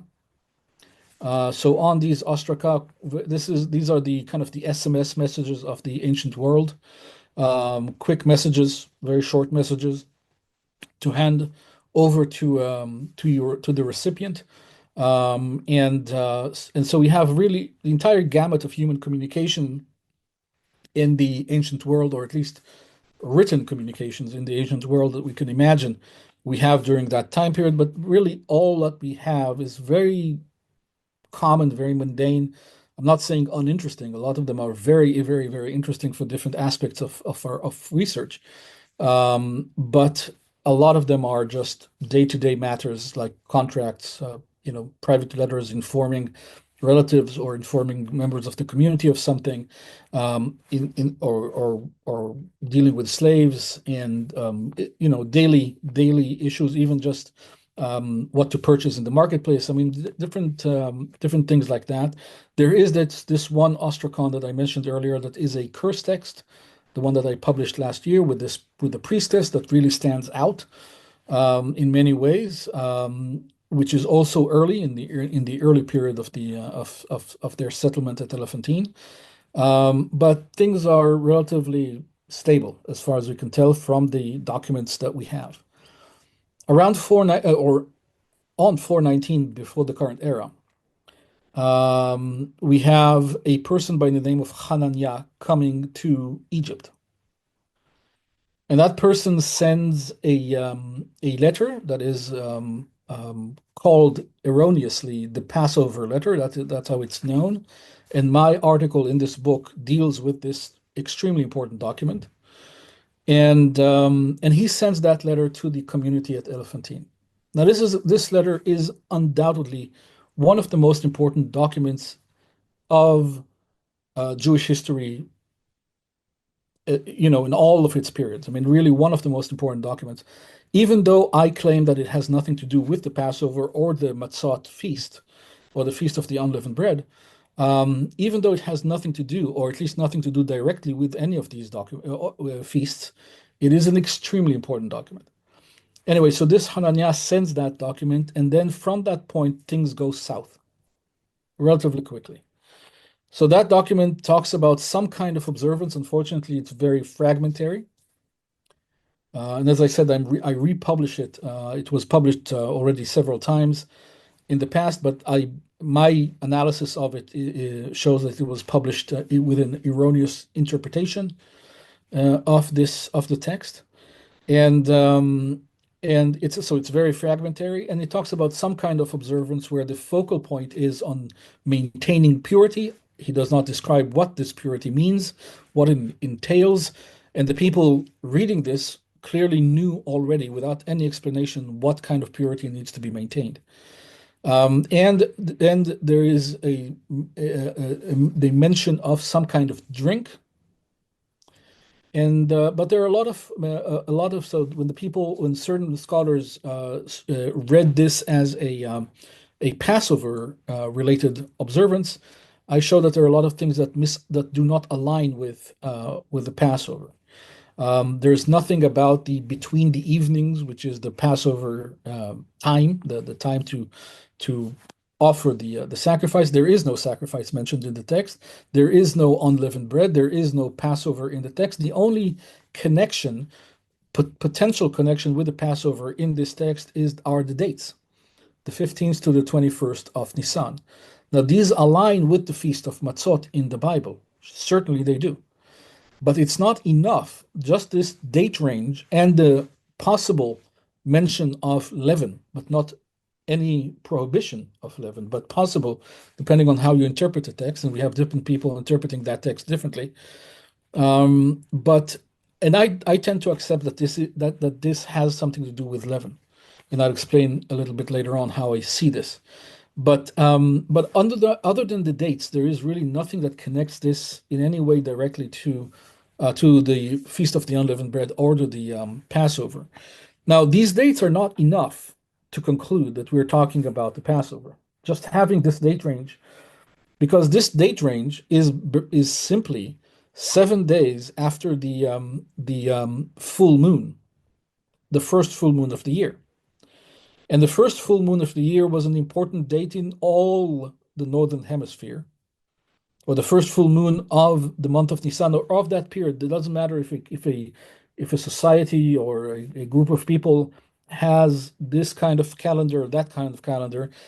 In the entire Northern Hemisphere, this is when you start harvesting.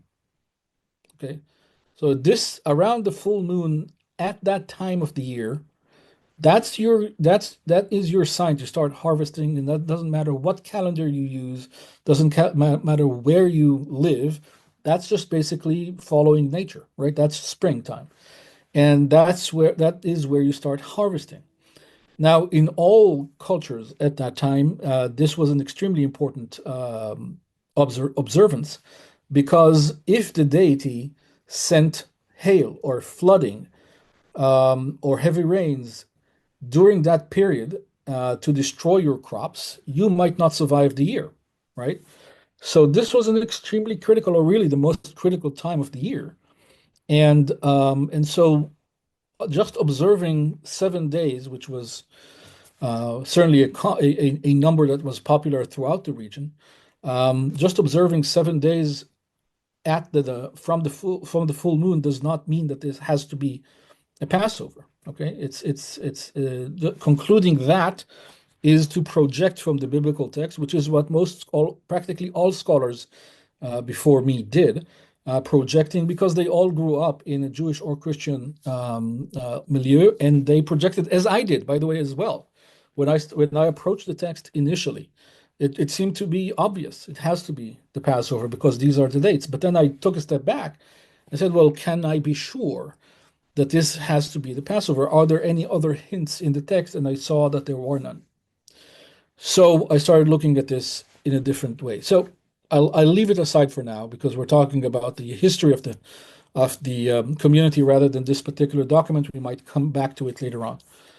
But from the moment that Hananiah arrives with this letter, things go south very quickly. And Hananiah is a very, very powerful man. Already from this particular letter, we can see that he was able to command the community at Elephantine, the Yahwistic community at Elephantine, to command them to observe some kind of cultic observance. Okay. In later documents, we see that he is extremely powerful within the Egyptian administration, or the Persian administration of Egypt. And he is from that point, and the Yahwists themselves say that Khnum was against them from the arrival of Hananiah in Egypt. Okay, they say that we have a letter by them where they say that everyone knows, the community knows, that Khnum has been against them since Hananiah has been in Egypt. And so the arrival, the very fact, the event of Hananiah's arrival in Egypt impacted this community, and they write that letter 10 years after his arrival. So for 10 years, things went south and became very difficult. And we have, during that period, we have documents documenting the arrests, several cases where there was real persecution of the Yahwists in Egypt. This was not due to them being Yahwists specifically. This is not anti-Semitism, as some have tried to portray this anachronistically. This is due to other reasons, and specifically to the role of Hananiah in the administration, in Persian Egyptian administration. And so during that period, there was persecution against the Yahwists. There was one case where they were incarcerated on an island down the Nile, up to north from where they are, from Elephantine. And he, in order to release them, he sends his slaves to negotiate with the local governor of Upper Egypt. So it's beneath him to even go and negotiate himself with the governor. Okay, he sends his slaves to do it. That's a major indicator already to show just how authoritative this man was. So he was very close to the satrap. Now, it may be a word on Achaemenid administration. The way the Achaemenid Empire was administered, or was designed, was, of course, the king was at the top level. That's by far the main, the highest authority is the king. But below the king, there were satraps. There were governors, like really meta-governors. So they governed several provinces, okay, these satraps. And each province had a governor. So you had the king, you had satraps, and then you had the governor. This Hananiah sent slaves to negotiate with the governor. Okay, so he was at about the same level of authority as the satrap. Okay, which is absolutely striking. This is a Yahwist, or a Jew, if you want to be a little anachronistic about this, who is about the same level as the satrap, and we know this is documented. Okay, and so that his power and his authority at the time certainly caused friction in the satrapy, or at least among the ethnic Persians that were trying to get more power in that satrapy. In 410, before the current era, this tension came to a boiling point. Now, what happened then is that there was already a rebellion, an Egyptian national rebellion. Again, national is used anachronistically here for convenience, but a national rebellion of the Egyptians against the Persians. Ultimately, 6 years later, or depending on what part of Egypt you're looking at, 6 years to 10 years later, the Egyptian rebellion would be successful in driving out the Persians from Egypt. But its first echoes, or the first kind of wave of this rebellion can be dated to about 410 before the current era. The governor of Upper Egypt, Widranga, which is his name is documented in the Elephantine papyri, in the Elephantine documents. Widranga used this rebellion now to attack the Yahwistic temple on Elephantine and destroyed it.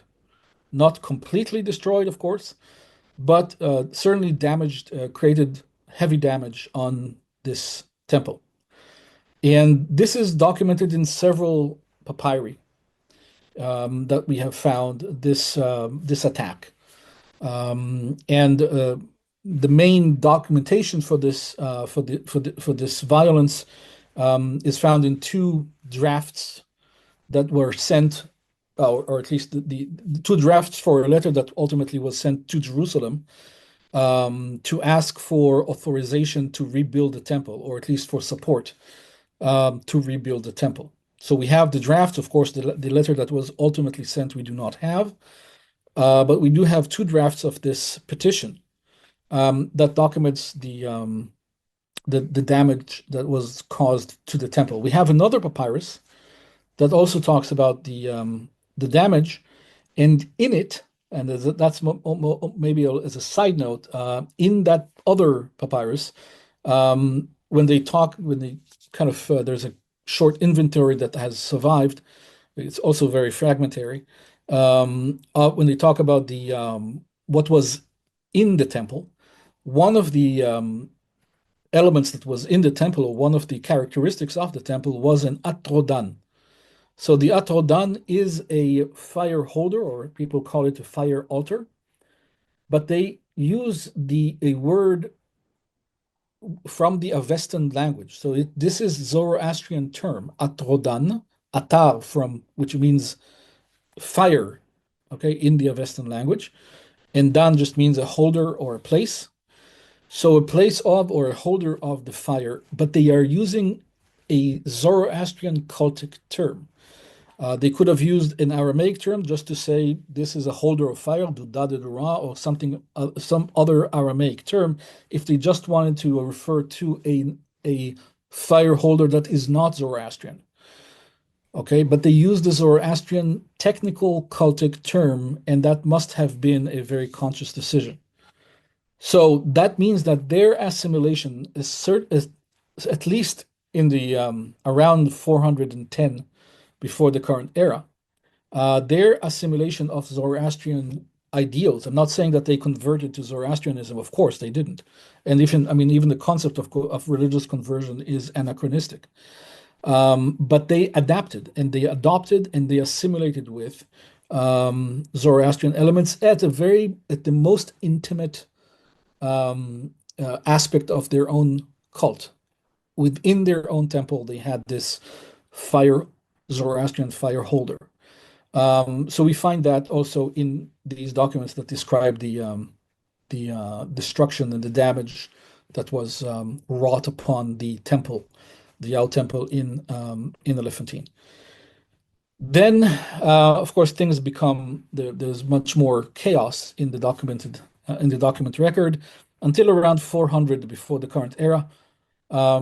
We see, even that period is very chaotic, but there is one very important document at that time that describes contributions from the Yahwistic families on Elephantine, contributing to, at the beginning of the document, it says that they contributed to Yahoo, the god, okay?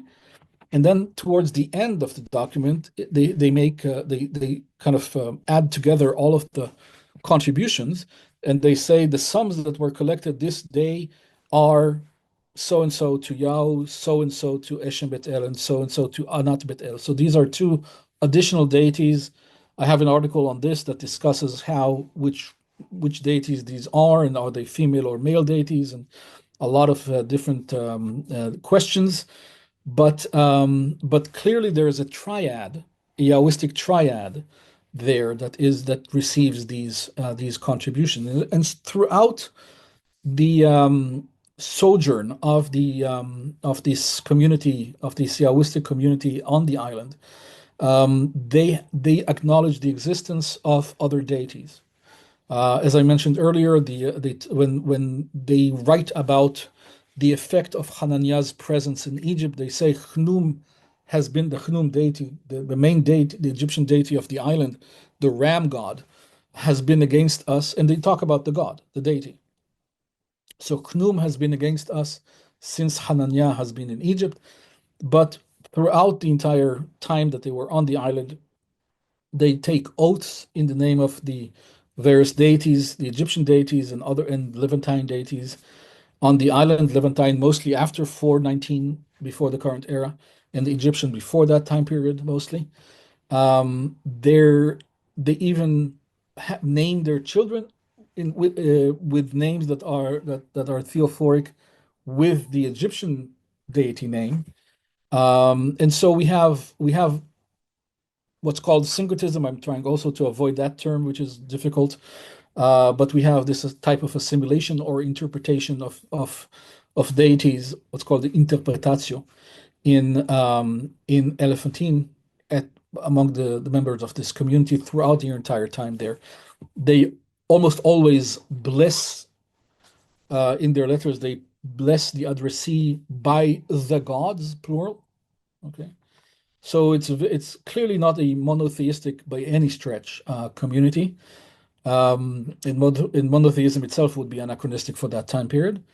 And yeah, so it's a very, very important community it is really the most important source for the study of Yahwism or Judaism, really, in the Achaemenid period. It's not the only source we have, but since you asked about Elephantine, this is the most important one for that period. Does the Elephantine Papyri show any hint that there was a law code or any sort of Torah that existed in the time period, or does it not? No, not even the slightest hint. It shows a lot of or quite a few activities that they did which go against the Torah, such as trading on the Sabbath day and others, but they don't know anything. So there aren't any idiomatic expressions in these letters that you would have expected. The names that they have, the personal names are not names that we find. I mean, we do find some of them in the Bible just because they were common names, but we don't find any of the heroes that we know from the Bible, such as Abraham, Isaac, Jacob, Sarah, Rachel, or any of the 12 tribes, Aaron. I mean, none of these names that are so central to the Bible are found in their midst. So there, I mean, there's really absolutely nothing. Now, they did have literature for their time. They had the Wisdom of Achikar, which was a very important and a literary work during the Persian period, and it was really the first international bestseller. It was very, very popular throughout the antiquity and well into the Middle Ages, really. Very important in the work that I highly recommend people seek out and read. Very important, and also has great influence also on the biblical text and on in certain Egyptian texts as well. So it's a very, very influential work. So they had a copy of that. They also had the copy of the Persian, the Achaemenid Bisotun inscription. The Bisotun inscription, also an extremely important literary work by Darius I that provides historical or myth historical data on his rise to power and the various rebellions that he had to contend with. And also it contains wisdom texts, theological ideas, even ethical ideas as well. So the Bisotun inscription is extremely important, and they had a copy of that as well. They had a copy that was slightly modified from Bisotun and also contained several lines from Naqsh Rustam inscription, also from Darius I. But they had these documents. They did not have the Bible.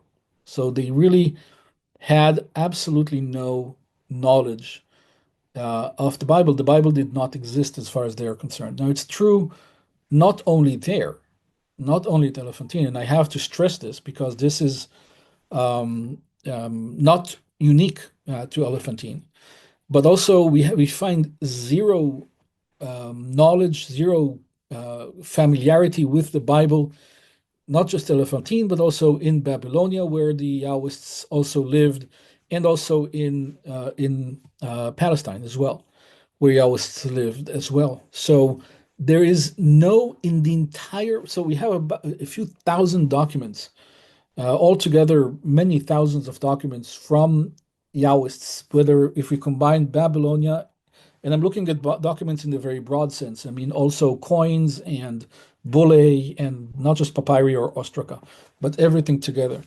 Even graffiti, we have graffiti, we have tags, wooden tags, and things like that. We have a lot of documents from that period, and if we look at all of them together, we have thousands of documents. None of them betray the slightest knowledge, the slightest familiarity with the Bible throughout the entire Achaemenid period. Simply nothing. And every case is explainable. If you look at it, you can say, well, they didn't have this, they didn't have that, and one can explain, and I've had people explain to me why they didn't do this, why they didn't do that.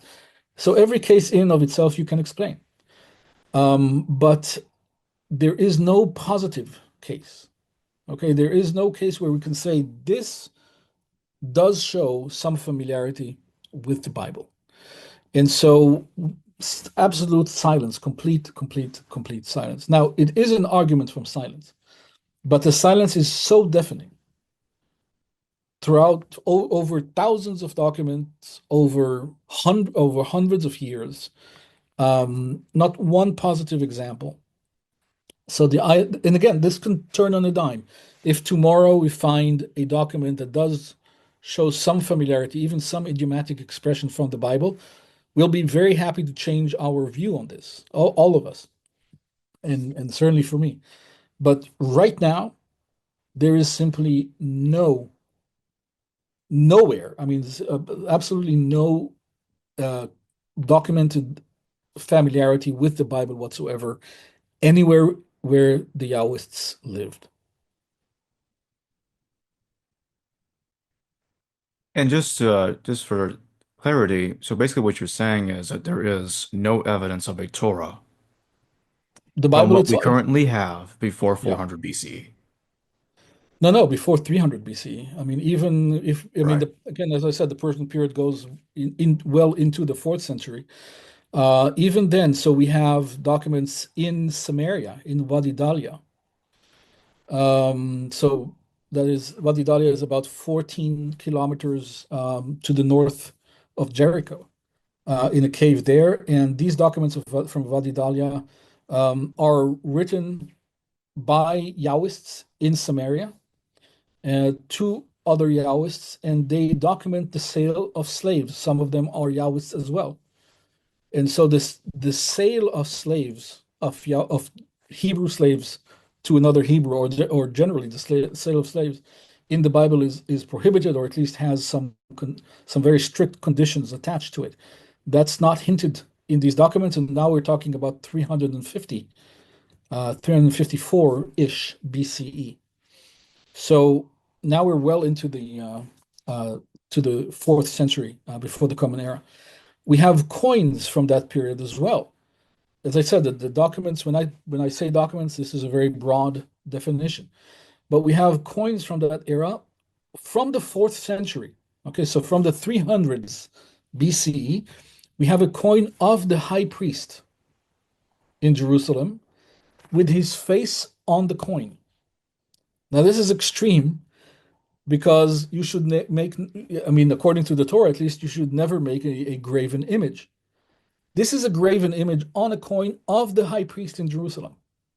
Okay, I mean, this is as not as ignorant of the Torah as you can get, right? It's not. It's someone who, I mean, clearly the high priest did not know of this prohibition, right?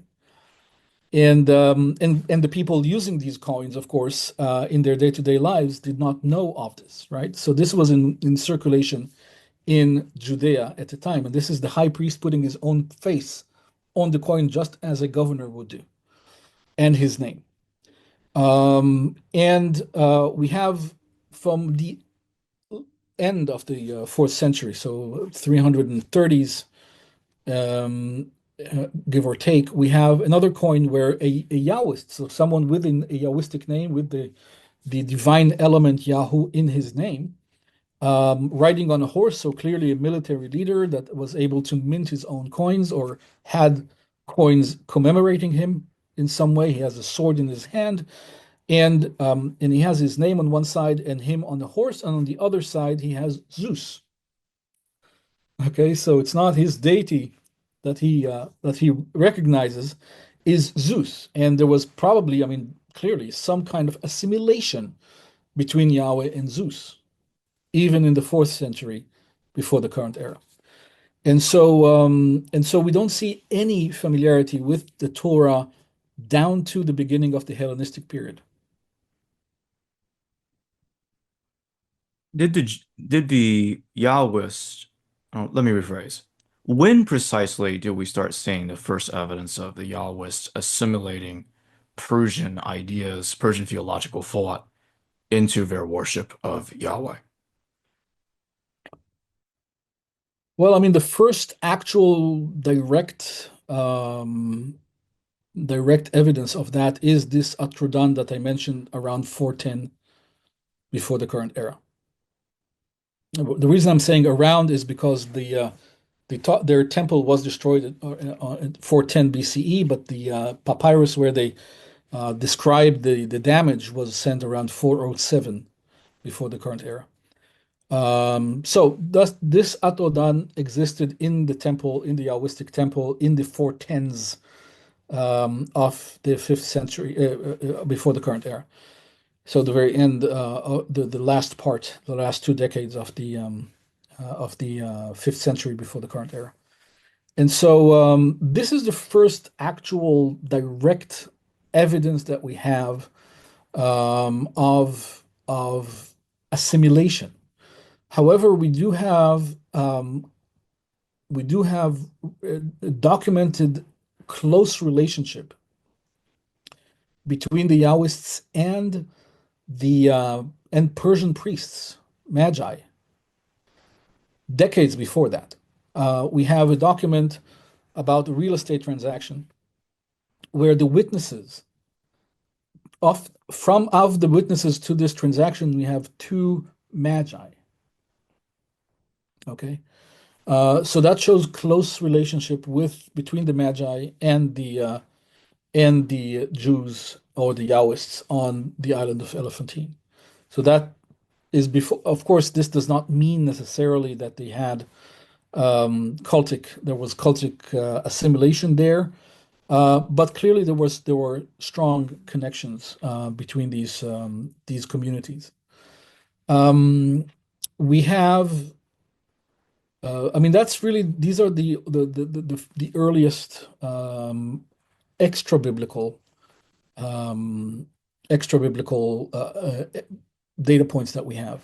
Now, in the Bible, and that's a whole different ballgame. I mean, this is a whole different. We're opening a completely different sphere of different perspective here. But in the Bible, there is evidence in different settings, especially in the Torah, for Persian influence. So, for example, the fire that does not go out, the perpetual fire in the temple. Several scholars have argued that this is, and argued very convincingly that this is Persian influence. This idea of a perpetual fire. Just last week I was in Paris and I gave a talk on the influence in the pericope of the burning bush of Persian influence, which has two types of influence also from the Bisatun inscription about the gods who are, the gods who exist, which is very much a Persian concept or an Indo-Iranian concept. And the scene itself of Moses before the burning bush, which simulates the Zoroastrian fire ritual. The barefoot, the priest being before the fire, and the fire being a deity and an emanation of the deity at the same time, which is consistent with the Zoroastrian ideal. So you have in Zoroastrianism, you have the Ameshaspentas, the bountiful spirits or the bountiful emanations, which include Ahura Mazda or not, depending on different versions. And you have and one of them, the son of Ahura Mazda, is fire, is Atar. Okay, and he is the son of Ahura Mazda. In the burning bush, you have this very interesting play between Yahweh and his messenger. So at the same time, the fire or the voice from the fire is Yahweh himself or his messenger. So or an emanation, right, from Yahweh. So it's very, very consistent with the way the Zoroastrians see Ahura Mazda and Atar, and the whole scene is also very reminiscent of the fire ritual in Zoroastrianism. So that's what I talked about last week. But we see a lot of influence especially in the Torah. We could talk about the Garden of Eden as an influence. We can talk about all of these really a lot of different elements within the Torah from beginning to end have elements that are, but they are not always adopting Zoroastrian ideas. Often they are polemicizing against. So it's interesting to understand they show knowledge of Zoroastrian ideas, but they are not necessarily adopting them wholesale. Okay, so for example, in the burning bush pericope, it says, "I am who I am." That is the name of Yahweh, is I am, in that pericope. So the deity is existence. His name is existence. In the Bisatun inscription, when he says the other gods who are, he says these other gods are. This is a qualifier to the deity. The deity is qualified, is described as existent. Okay.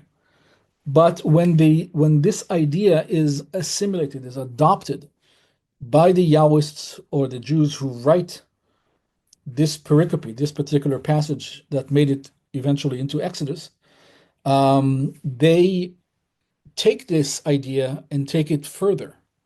Okay, and they say the deity is existence. It's not just that Yahweh exists, but he is existent. And so they take it, so you see the assimilation of Zoroastrian ideas and then taking it one step further. And that's often the case, the case in this assimilation of Zoroastrian ideas within the biblical corpus. So it's not just copying. They're not just copying things, they're developing it, and specifically with the name of Yahweh. The name Yahweh, of course, predates the Persian the Persian period. But the name lends itself very easily in folk etymology to an understanding of existence. Okay, just because of the vowels that it is made out up of. So it's there was probably already some kind of popular interpretation of this name as existing, and then they applied this to the Zoroastrian context in the context of something that looks like the Zoroastrian fire ritual. So that's specifically this burning bush pericope. Yeah, so it's we can try to date this passage in various ways, but this is the biblical, this is the biblical kind of perspective, and the extra biblical perspective is often easier to date because you have the primary documents, and you don't need to deal with editorial layers and redactions and things like that, which you do have to do with the biblical text. Can you tell us some more about the parallels between the creation stories and the Persian text? And my second part of that question is, what about Satan? And is there parallels between the Jewish version of Satan to Persian thought? Okay, so that's not really my focus. I have not focused much on that particular question, mostly because I know that a lot of people have. So you can this is something that you can check online, and I'd rather not talk about things that I have not personally written about or gotten into any depth on. But I will say this: the idea of duality and Satan and things like that, clearly something of this existed in the Achaemenid period. Now, maybe before I continue, I have to make one methodological point very clear. In my research, when I talk about the Achaemenid period, I only focus on Zoroastrian elements that I know can be dated to the Achaemenid period. Zoroastrianism, like any other religion, evolved over time. And almost everything that we have, all documentation that we have about of Zoroastrianism comes from the Sasanian period, okay, and even later, okay, even for the post-Islamic, after the Islamic conquest. So it's very hard to know exactly what did Zoroastrianism look like in the Achaemenid period, and this is a big part of what I do. I try to define this as clearly as I can. And of course, there are other scholars who do this as well. There is no doubt that the Achaemenids were Zoroastrian. The question is, what kind of Zoroastrianism was it? I mean, what did they know? What was their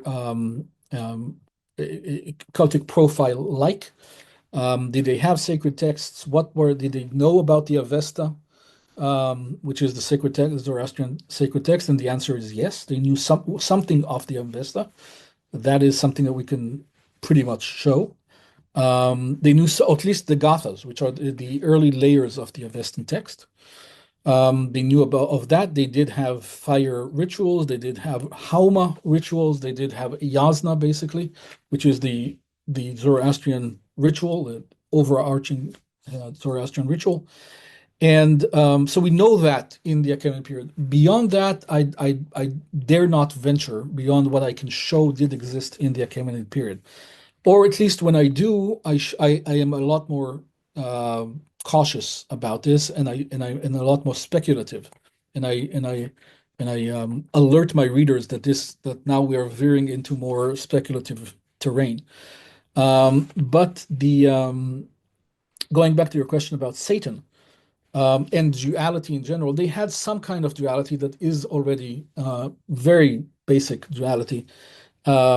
That is already documented in the Achaemenid period. And specifically, I'm talking about Xerxes' Daiwa inscription, or XPH, where he talks about the Daiwas, which are the anti-deity, or the deities that need to be condemned. So he talks about that, and clearly there are good deities and bad deities, and there is a very, very clear distinction between them. Anything beyond that could be later, and has been argued, and I think convincingly, that at least in Sasanian time, and as I said, most of our documents come from the Sasanian times on Zoroastrianism. There was a back and forth. I mean, the Sasanians themselves adopted ideas from Christianity and Judaism back into Zoroastrianism. Religion is always very effervescent. Okay, the religious field. I mean, a lot of people think of religion as something static, fossilized that has come down from generation to generation in the same period. That is never the case. Okay, never. It's always developing. It's developing today, whether you are Christian, Catholic, evangelical, Orthodox, whatever, whether you're Jewish Orthodox, Jewish Reformed, Muslim of all different types, or other religions. Religion is always developing, always adapting, always adopting, always on the move, because it is so human. Okay, it is always moving forward, or at least moving.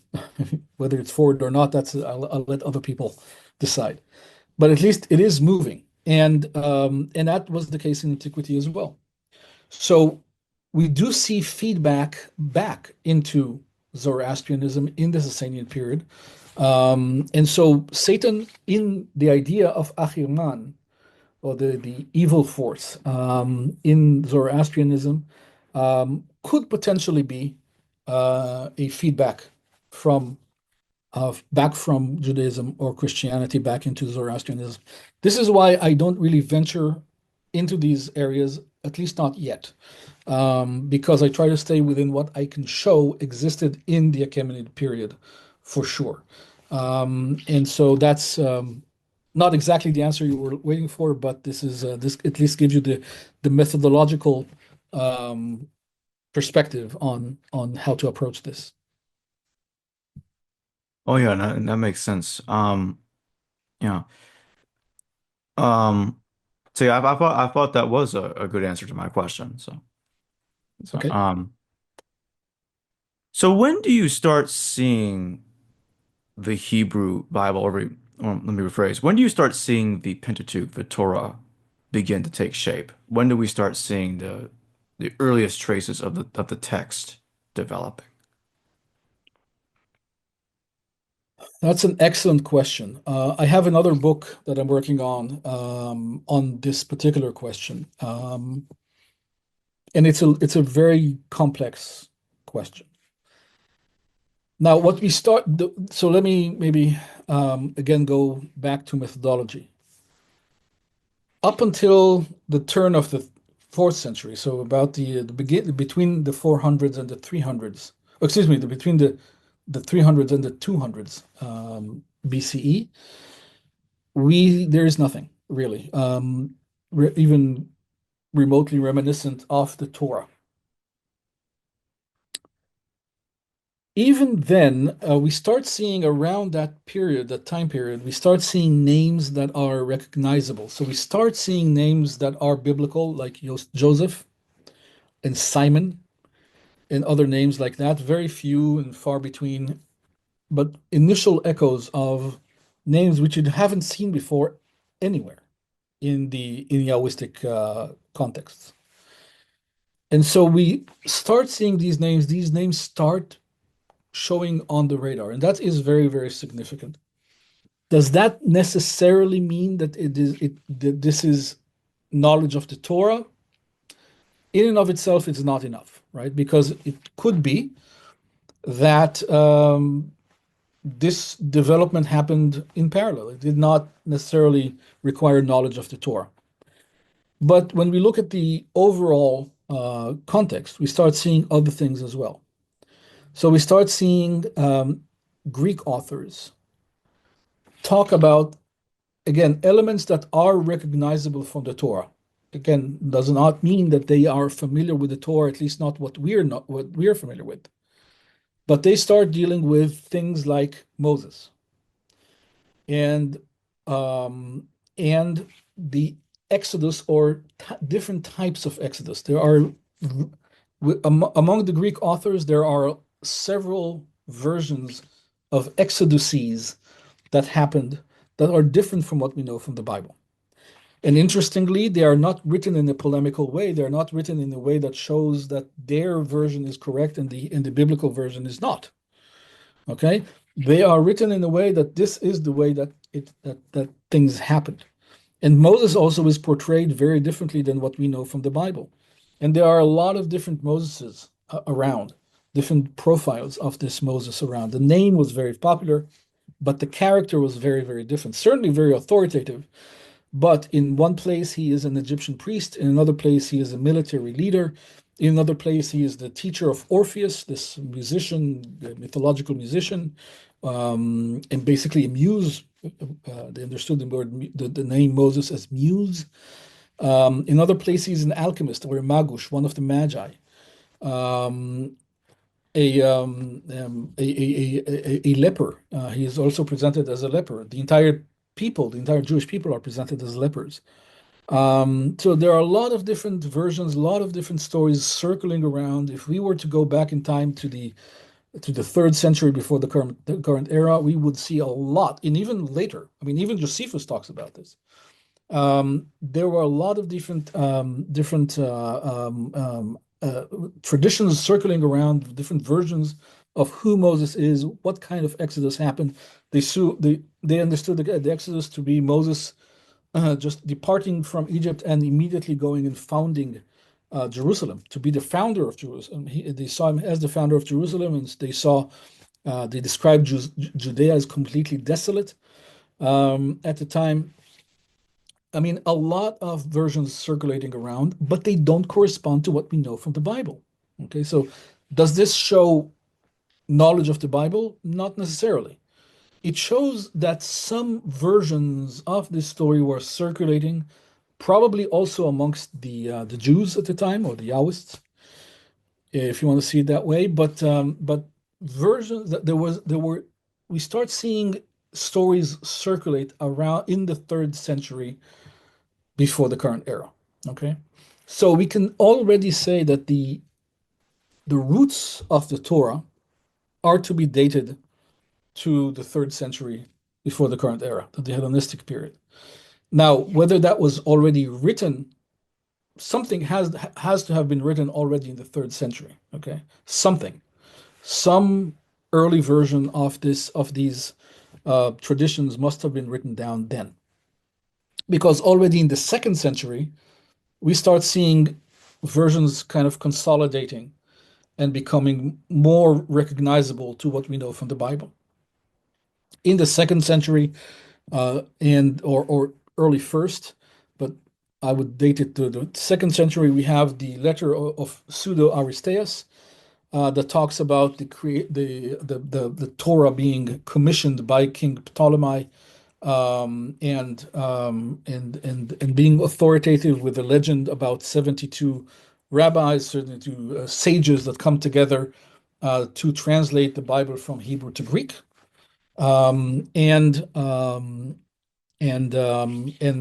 miraculously they all come out with the same version. So this is the idea behind the letter of Aristeas. This is the 2nd century. So the idea that there is a written version was already accepted in the 2nd century. There's also Ezekiel the tragedian, a very interesting person who wrote a Greek tragedy, a Greek play, really following all of the necessary classical formula of a Greek play about the Exodus. Okay. Now, even his version is not exactly what we know from the Bible. So it's very, very close, and he clearly knows at least the version from the Septuagint. The Septuagint is, again, this translation I was talking about in Ptolemaic time from Hebrew to Greek. So at least is familiar with the Greek translation. And I have to say, I'll say something about that in a second. But he is at least familiar with the Greek translation and bases his play on that version. But it's not exactly what we know from the Bible. It is different. So we're seeing that things are still in flux, even in the 2nd century before the current era. Now, what I wanted to say about the Greek version, it's very important to understand that the version that was written, the Greek into which the Hebrew text of the Bible, of the Torah, was translated into was not Greek. Okay, it's Judeo-Greek. It is a different type of Greek. It's like Yiddish, in modern in Europe, the Jews had a version of a language, a Jewish language, where they took the German language, but they changed it into a kind of a Jewish lingo of that language. And we have Jewish adaptations of languages. I mean, Jewish Arabic. We have Judeo-Persian. So we have that in across history. But already the Greek translation is not regular Greek. And that's a very important point to understand, because the myth of Ptolemy commissioning a book, commissioning a translation for the library in Alexandria, commissioning a translation of the Hebrew Bible for the Library of Alexandria. There are several reasons why it cannot hold water, but this is probably the most important one. It makes absolutely no sense for him to commission a version that is not written in Greek. Okay, if I actually I did my Greek studies in classical Greek before I came to other types of Greek, to later Greek, like the Septuagint or the New Testament Greek. And for anyone who comes from proper Greek, I should say, to this type of Greek, or even from the Greek papyri that are contemporary from the 2nd century, 3rd century before the current era, this is very strange Greek. Okay, the Hebrew Greek, because it uses certain terms that can only be understood by someone who at least understands the Hebrew background of these terms. They actually literally translate the concepts, not just the word, into a Greek word, but they translate concepts to Greek. So it's written for the Jews. It's not written. The Greek translation is written for Greek-speaking Jews to speak their own Jewish dialect. Okay. Now it makes really no sense for that to be sent to the Alexandria Library, or at least not as a commissioned work, because it's not written in Greek. They could have translated it to Greek, of course, but they did not. They translated to a version of the Greek language that is specifically aimed at the Jews. So the myth of a version of the Bible that Ptolemy commissioned in order to keep in the Alexandria Library is hard to accept. There probably was one, because they simply liked to collect encyclopedic knowledge, and they collected works in general. But the Alexandria Library was preferred the Greek. I mean, really focused on the Greek world, on Greek works, and it was very Hellenocentric. So the whole idea of them commissioning a work, a specific work, really doesn't stand to scrutiny. At any event, we see in the 3rd century the beginnings of knowledge of what will become the Bible, and then into the 2nd century, it becomes more kind of more systematized, and into the 1st century and into the 1st century of the Common Era. So, for example, we have even in Josephus, we see sometimes that he is quoting texts that we are not familiar with, versions of the text of the Bible and of the Torah that are not exactly what we are familiar with. So there was still work being done even into the 1st century of the Common Era. But we really begin to see it in the 3rd century before the current era, and nothing before. Before, there is absolute deafening silence. So my final question, do you think the Hebrew Torah was written within a matter of decades prior to the creation of the Pentateuchal Septuagint, or was it much closer together or almost simultaneously? You mean together with the Greek translation, or just the Hebrew? Let me rephrase. Was the Hebrew Torah written in close proximity to the Pentateuchal Septuagint? Okay. Yes. Yes, I do think so. Very close. It could have been within a matter of a decade or two. As I said, and according to my research, the trigger. So as a historian, we always look for triggers. What changed? Again, centuries of no knowledge of the Bible, and then everything changes internally and externally on the turn of the third century. So between around 300 before the current era. At that point in time, everything changes. So what would have been the trigger for such a massive change? Again, when I say internally and externally, I mean we find it in the papyri. So in the primary documents, when people start naming themselves after biblical heroes, and we find Greeks talking about elements that will become, at least eventually, will become part of the Torah. So we start finding, blips on the radar, kind of Torah blips on the radar around 300 before the Comet era. And so we find internally and externally these things happening at that time. The trigger would have been the Library of Alexandria.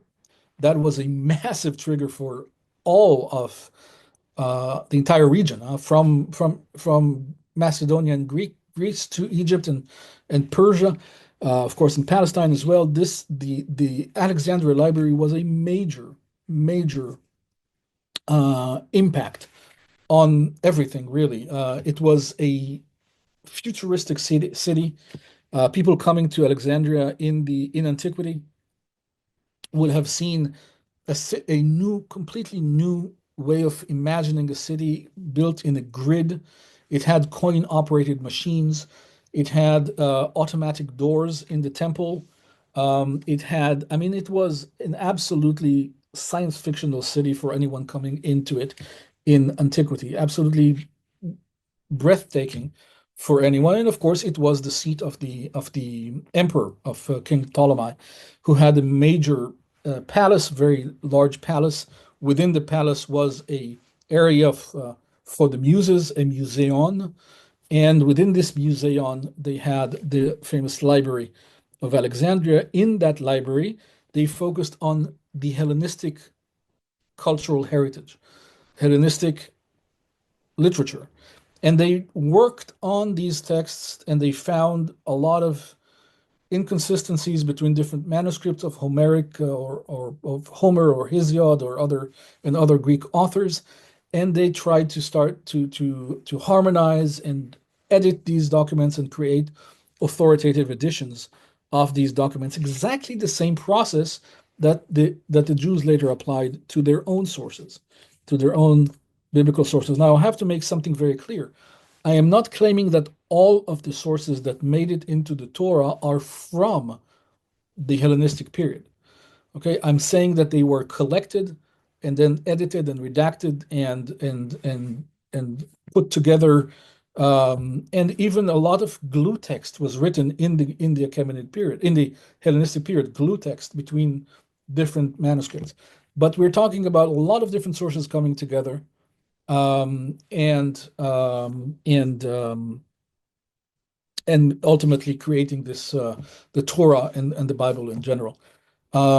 So yeah, so but this happened within a very short period of time in the third century, and I always give the example of Virgil in Rome, when he was commissioned by Caesar Augustus, really in one of the peaks of power of the Roman Empire.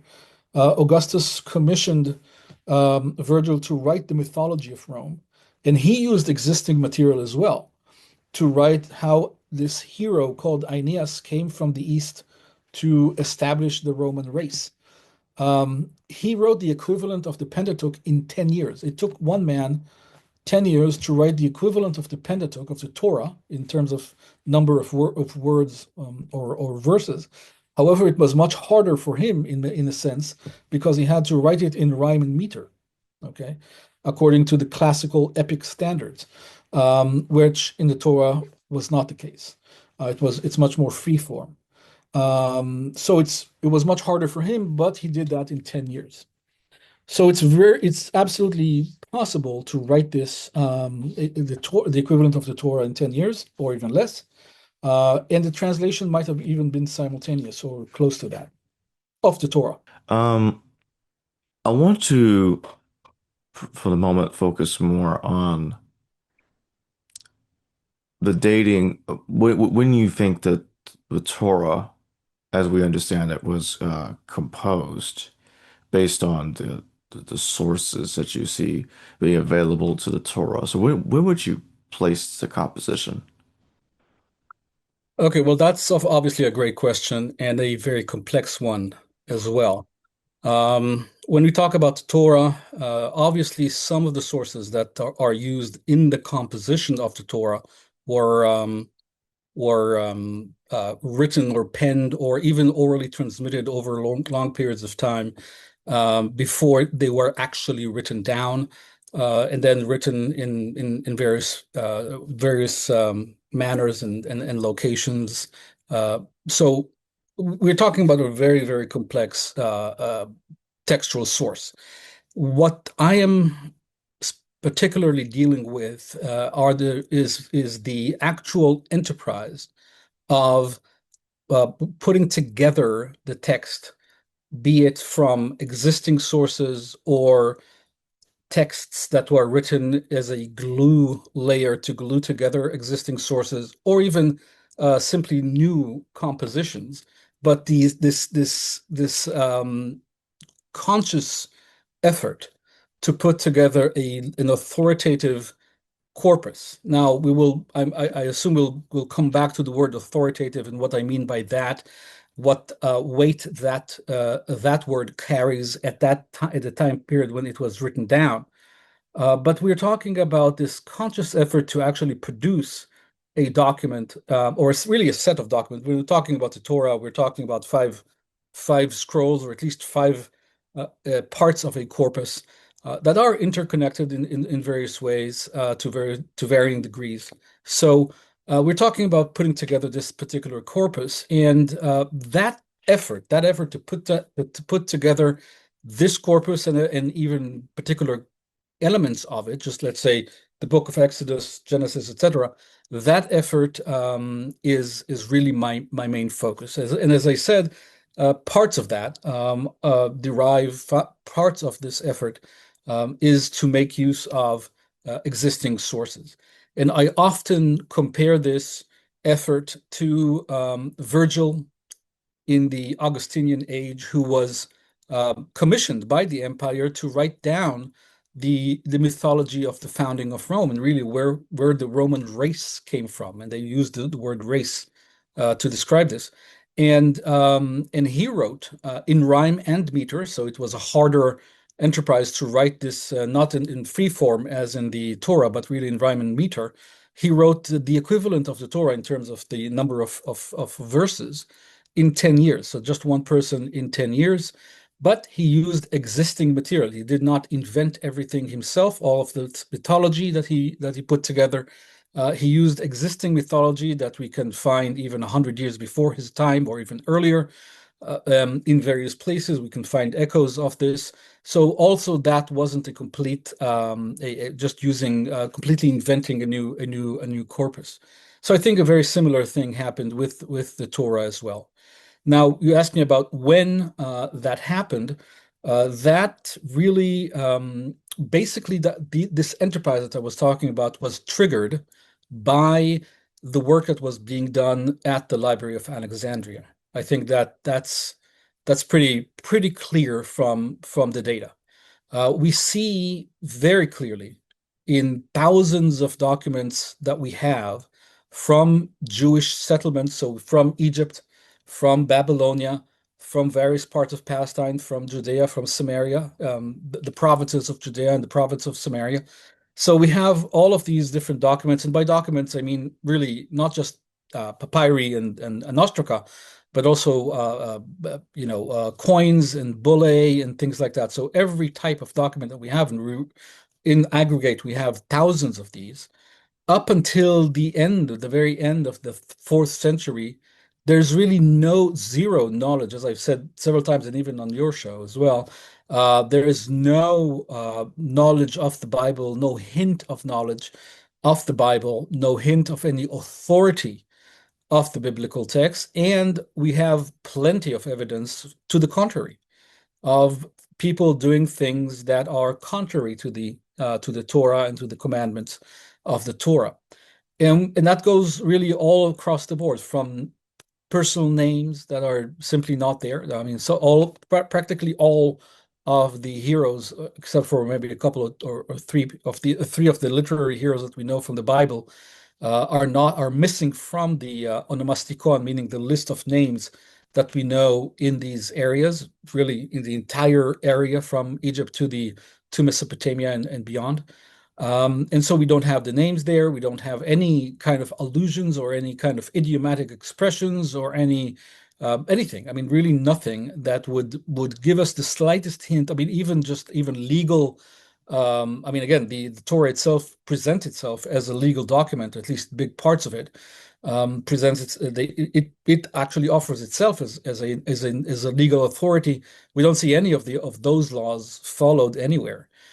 So all in aggregate, when we took a look at all of the data that we have, it is pretty clear that we don't have that there was no knowledge of any biblical text before the very, very end of the 4th century BCE and into the 3rd century. So we're talking about 300, give and take 300 BCE to maybe 275 BCE. Before that time, there's practically no hint. We start seeing things change gradually around that time, but things start popping on the radar at that time, with some names that start appearing, some names that are recognizable from the Bible appearing on the Mastikon, again, the list of names. And also Greek sources start using language that is adjacent to what we know from the Bible. When I say adjacent, again, I'm trying to be very cautious. Even though they might refer to a Moses, they don't necessarily refer to the biblical Moses. I mean, they don't. They really are completely ignorant of the biblical Moses. They don't even try to polemicize against the biblical notion of Moses. They simply present a completely different Moses, and in fact, completely different Moseses in plural. Okay.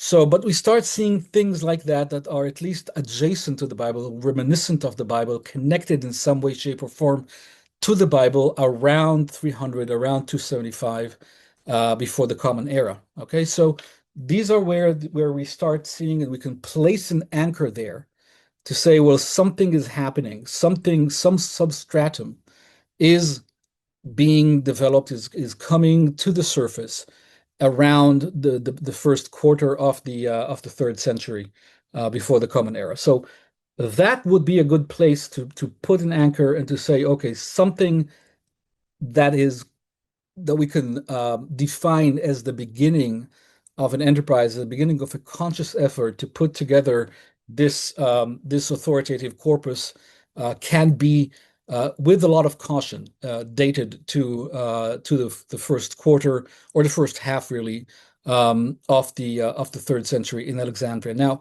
Alexandria itself is particularly well suited for this kind of effort because in Alexandria there was the palace of the Ptolemaic kings, and within this palace complex, which was huge, they had the Museon. A museon is the place of the muses, which is really kind of a university, in a really kind of the predecessor of the university model that we have today, meaning that they had the kings sponsored scholars, gave them basically grants, research grants to sit down and do research, read, put together authoritative texts, do all kinds of scientific experiments as well.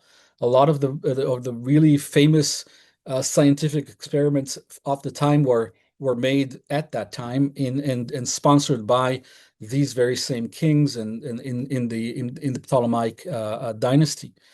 And so we had this museum, which you can think of as an early model of a university.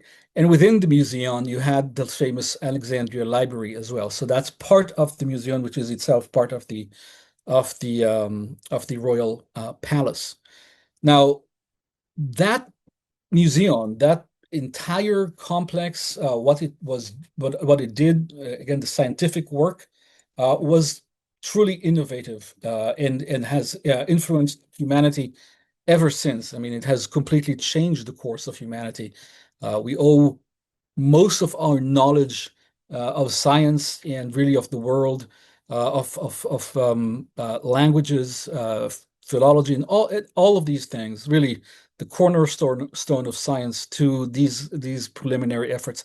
This is not to say that there weren't also very important scientific endeavors elsewhere in the world, but pertaining to the development of the Bible, this is the one that really matters.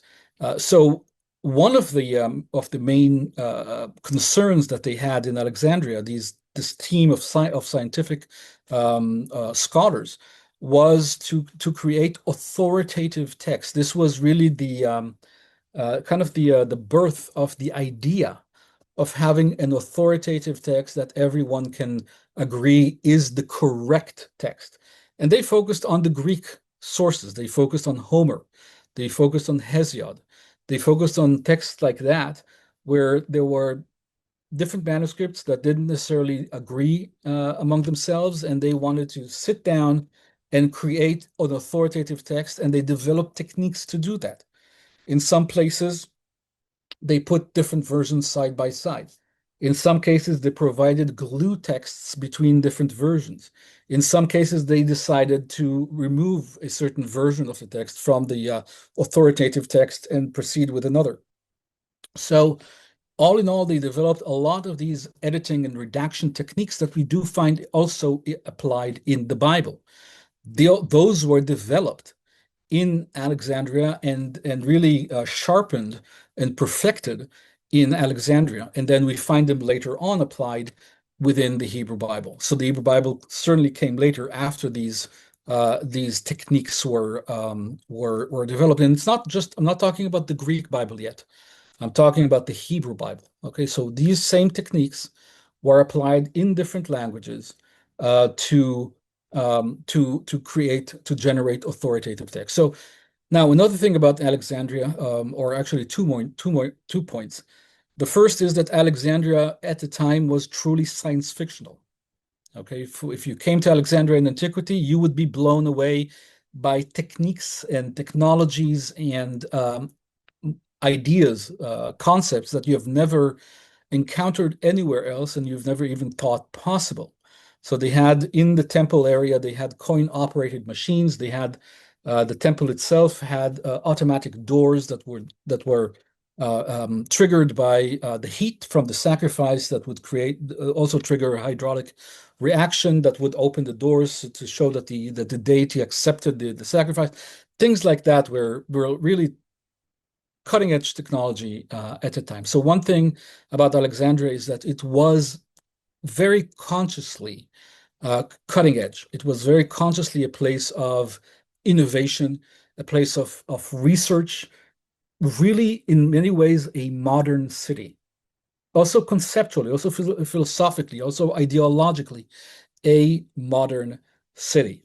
The second thing I wanted to mention about Alexandria is that it had a very large, we don't know exactly how large, but a very large Jewish population.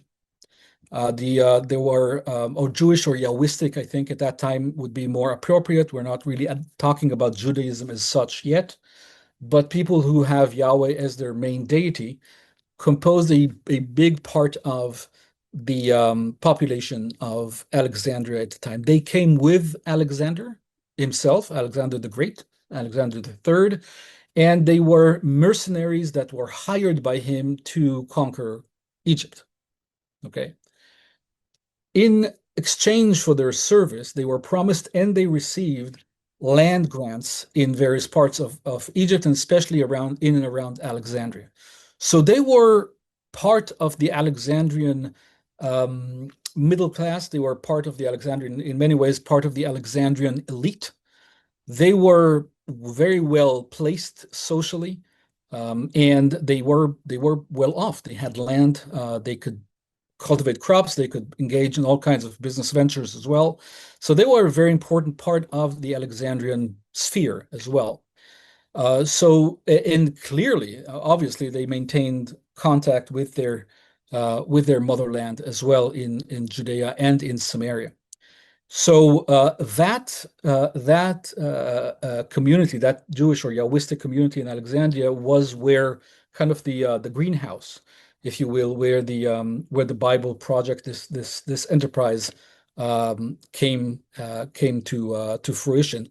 Now, Josephus, later on, about 300 years later, writes that they still, in his day, the Jews of Alexandria still called themselves Macedonian, even though they never were or probably never went to Macedonia, certainly never came from Macedonia. They are Jews. They came from Judea and or Samaria, but they still identified as Macedonians. That is very important because that probably shows that they were within the inner circle of Alexander, who was himself Macedonian.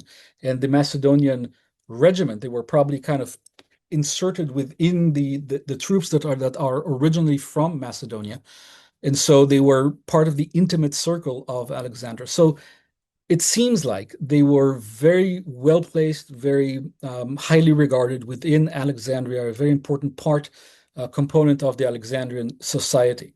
Now, they would obviously being placed in this way in Alexandrian society, they were very knowledgeable of what's happening in the museum, and they would know and hear about. They would go to lectures. Obviously, there were open lectures at the time in the museum. The scholars would present their work, and it would be very easy to know and to be kept abreast of the developments of the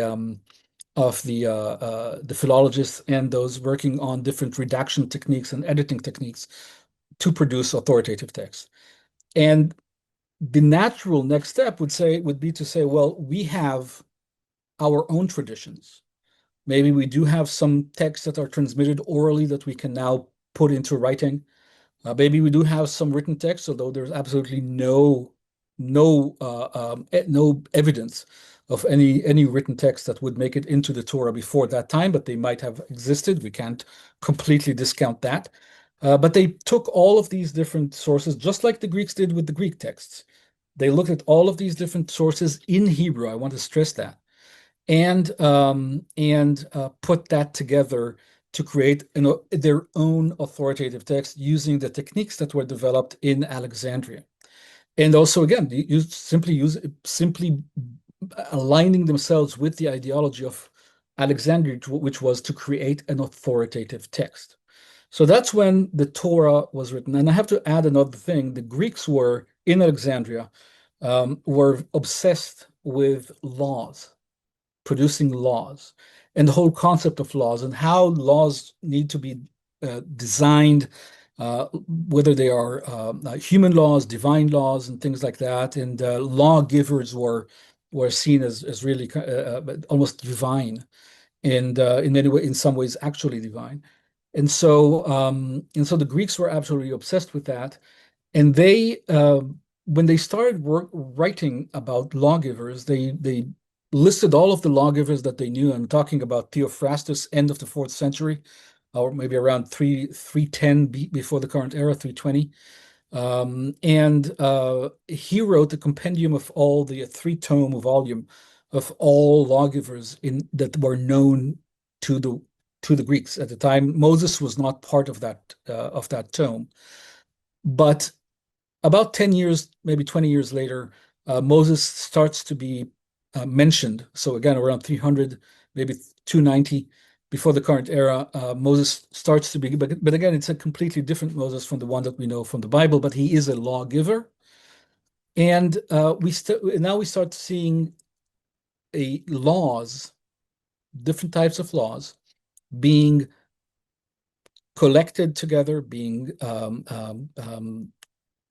kind of divided into different types of legislation, and put together into a Jewish corpus especially in what we know as Leviticus, and in other parts as well of the Torah, but certainly in Leviticus, that is a very important component of Leviticus.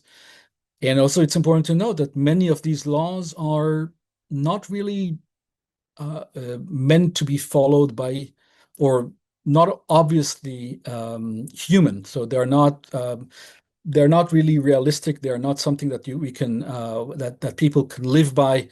For example, canceling all debt in the seventh year, that you can't run an economy like that. Canceling all debt when the high priest dies. No one would give any loan, or you cannot lend money if you can't know that you will at least get your money back, whether it's with interest or not, just because the high priest might die tomorrow, right? So you can't really run an economy, and there are a lot of these are just a couple of examples, but there are many examples of laws that are really not realistic, but seem to have been written into the Torah under the influence of this Greek obsession with laws, just to create this compendium of laws that represents the Yahwistic / Jewish ideology of today. So that's in a nutshell kind of the background for why I think it's pretty obvious that the Torah was developed and created and written down, again, even if it's using prior material in some cases, in the third century under the shadow, if you will, of Alexandria. And if that is the case, do you think that's the reason why the Septuagint, which was originally just a translation of the first five books of Moses, the Torah, was also composed in Alexandria as well? So I just want to make one thing clear. I'm not saying that the Torah was written in Alexandria, but was inspired what was going on. I don't know. It might have been written in Alexandria. I don't discount that, but that's not what I'm saying. The Septuagint also probably written in Alexandria, so the actual translation in Alexandria. But again, it could have been done. I mean, Greek was the language of the time, so it could have been done elsewhere as well, in Jerusalem, for example. So I'm not saying where it happened necessarily, we don't know, but logically, the Hebrew text using techniques that came from Alexandria may have been compiled and composed together in Jerusalem, and then the Greek translation logically in Alexandria. Now, the Septuagint it's really important to understand, was written for Yahwists, for Jews. It was not written for Greeks primarily. For a proper Greek reading, Greek speaking person, the Septuagint would be very strange, a very strange text. It's very, in some parts of it, it's very, very literal in the way that it renders the Hebrew. And in some parts, it actually translates the Hebrew terms literally in a way that would make no sense to a Greek person because they don't know the Hebrew behind it. Okay, so the translators of the Septuagint assumed an audience that was familiar to some degree, at least, with Hebrew and with the Hebrew text of the Torah. Okay, so clearly that text was written not for the Alexandria Library, as most people think. It was not written for the Alexandria Library. It was not commissioned by Ptolemy, as we tend to think as well. But this was a translation for the sake of Greek-speaking Jews or Greek-speaking Yahwists at the time. They had to develop new ways of translating. Translation was not new at the time. People have been translating documents, of course, for a long time before the Septuagint. But the technique here of translation is fairly unique because it is in some parts more, in some parts less, but it has a tendency in certain places to be very, very literal. And again, very cumbersome for a Greek reader and a Greek speaker, a native Greek person. And so the Septuagint was this kind of subsidiary enterprise to make the Hebrew scriptures available and open to the to the Alexandrian, and really just basically Greek speaking Jews or Yahwists everywhere in the Hellenistic world, and later on in the Greco-Roman world as well. Can you tell us a bit about these different Moseses that you've seen in these Greek sources? Sure. So there is a Moses who is a military leader. Okay, he's the Moses who defeats the Ethiopian king. There's a Moses who is a magush, basically one of the magi, or an alchemist, basically a magician, who is this one of the seven great magi, one of the seven great magicians of the ancient world. That's in Democritus. And there is a Moses who is the teacher of Orpheus. Okay, that's probably a wordplay on the name Moses. Moses and Museus. So that's probably a wordplay on that. But he was seen as the teacher of Orpheus, this great musician, singer of Greek mythology. There was a Moses who was the high priest, the Egyptian high priest. Okay, not a Yahwistic or a Jewish high priest, but an Egyptian high priest. So there are several different Moseses, very different from those that we find in the Bible. Although in the Bible, so the Moses that we find in the Bible has elements of each one of these. Okay, he does not defeat the Ethiopian king in the Bible, but he defeats Amalek, right? He's a military leader, at least inspires military victory by raising his hands to inspire the battle, and also defeats, using magic, he defeats the Egyptian army as well. But he's not a military leader per se. He's a military kind of, is a divine military leader, okay, assisted by the deity. But also he is leprous for a very short time in the scene of the burning bush. He puts his hand into his cloak and takes it out, it's leprous, and then he puts it back in and it's not leprous again. So he's leprous for a short period of time.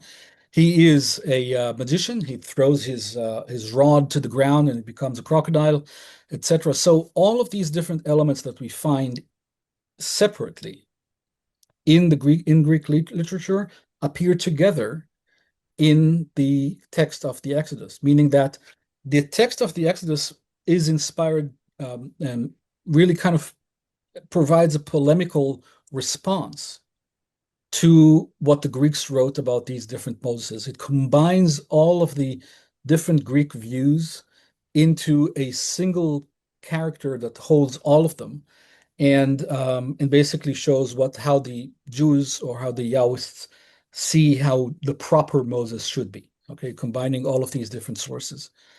So these are the different Moses. It's also important to understand that the Greeks had different exoduses as well, not just one Exodus. I mean, they seem not to be familiar at all with the biblical Exodus, but they had Moses leading people out of Egypt directly to found the city of Jerusalem. Moses is numbered among those polis builders. Polis, of course, is the Greek word for city. So city metropolis builders of antiquity. So one of them in some Greek sources is Moses, and he went out into the desolate. That's how Judea is described, as desolate land, and to found a completely new city called Jerusalem.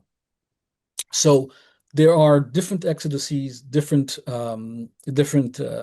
Moseses as well in these Greek sources that are in or are related in some way, shape, or form to Alexandria. Could you tell us about some of these? Who are some of these Greek sources providing this information, and when were they providing us this information? So this information started around the 4th century, end of the very tip of the 4th century, so around 300 before the Common Era, and into the first half of the 3rd century, so about up to about 250 before the Common Era. But then it continued to be developed over time. In fact, just as a side note, a very important side note, the later generations, I'm talking about hundreds or even a millennium after this, um, those Greek sources and even Greco-Roman sources that wrote about Moses in this fashion, in this manner that I just described, were orders of magnitude more influential on European thinkers and African thinkers as well, and even Middle Eastern thinkers than the Bible. Okay, they knew more about Moses and about the Jews from those Greek sources than they knew from actually meeting Jews or reading or being exposed to the Bible itself for a long, very long period of time. So these are very important sources to become familiar with. So we're talking about Manetho, a Greek, excuse me, an Egyptian source, an Egyptian priest who wrote a history of Egypt, and in that he also mentioned a certain Moses as well. We're talking about also about Hecataeus, pseudo Hecataeus of Abdera. I mean Hecataeus himself as well, who wrote something about Moses, who wrote something about the Jews. There is also another work that is ascribed to Hecataeus, pseudo Hecataeus. That is from probably about the first century before the Common Era. Even though it is ascribed to Hecataeus, it's not actually Hecataeus. It's also very important. It's very influential later on, and it shows a reception of how people saw the Jewish tradition, how they saw Moses in the first century before the Common Era, or whenever this pseudo text was written. So pseudo-epigraphic text, and so we have Hecataeus and pseudo-Hecataeus. We have Artapanus, who is a Jewish Greek scholar. We really have quite a few scholars. Not going to go over every single one, but these are the main ones from that period in time. I already mentioned Democritus, who also mentions a Moses as one of the Magi as well.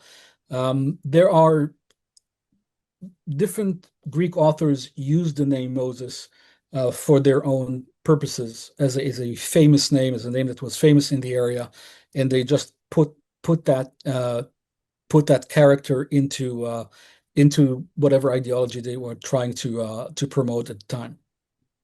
So that's about Moses. Now, it's also important to note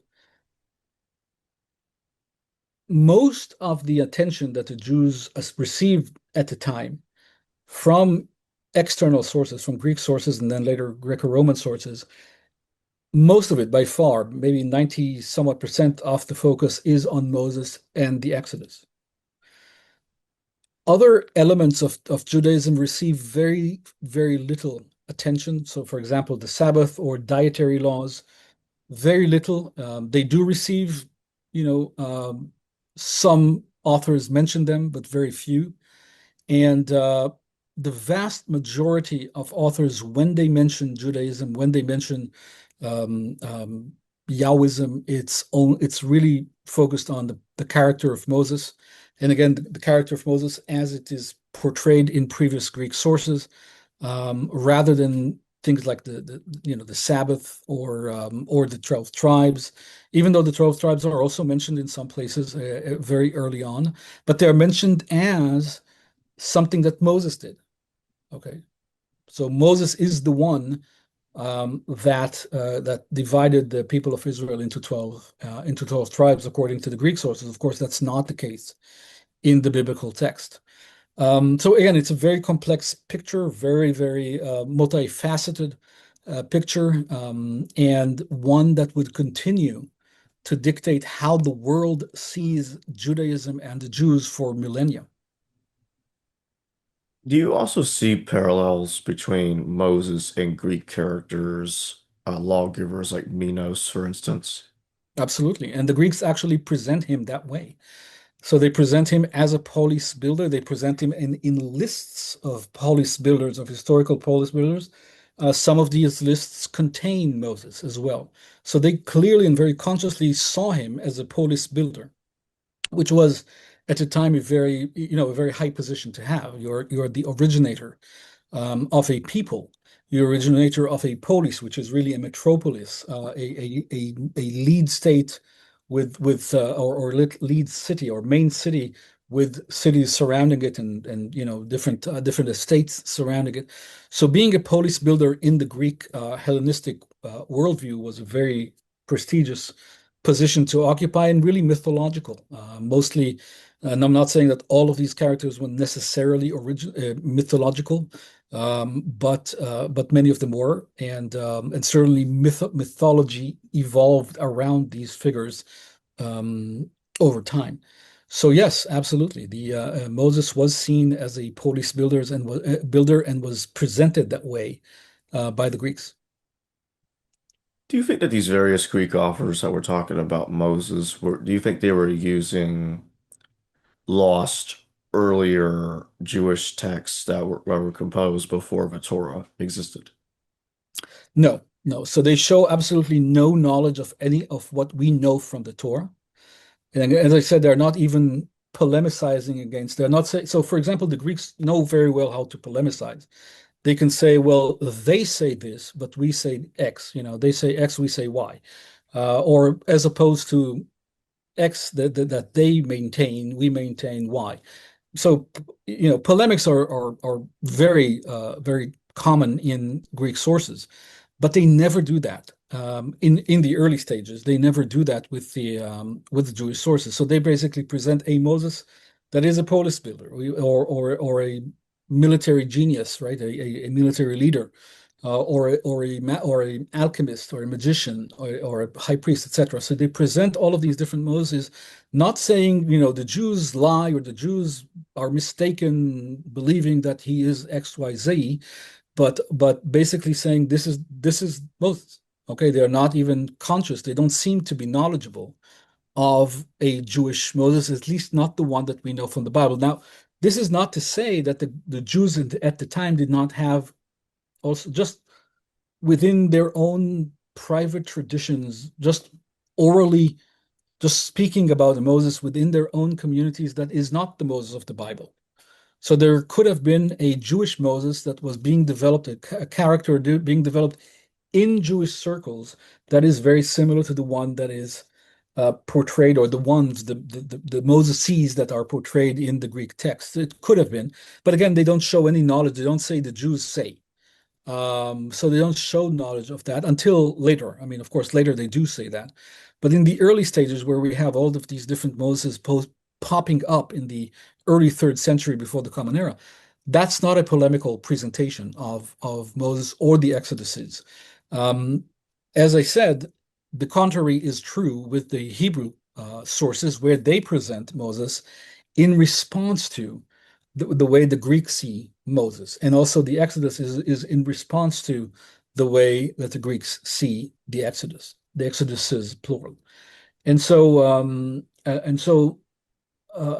yeah, so basically the way that Moses is presented at the time in Greek sources is very different from the way we would be accustomed to seeing that character. So which one of these sources is the earliest source that we have that mentioned a person called Moses? So the earliest source that we have mentioning Moses, and I'd say we have about 2 at least that are about contemporaneous. So it's hard to say which is earliest. But Manetho is early, and Hecataeus of Abdera. Yeah. So the actual Hecataeus of Abdera, again, not the pseudo Hecataeus of Abdera, but the actual Hecataeus of Abdera. Now, in the last couple of episodes, we also talked about um, Persian Achaemenid parallels to the Torah. And what I want to ask you in regards to that is, are there parallels like that between the Achaemenid mythology with Moses? So specifically with regards to Moses, no, but actually, well, let me take a step back. And we don't Achaemenid mythology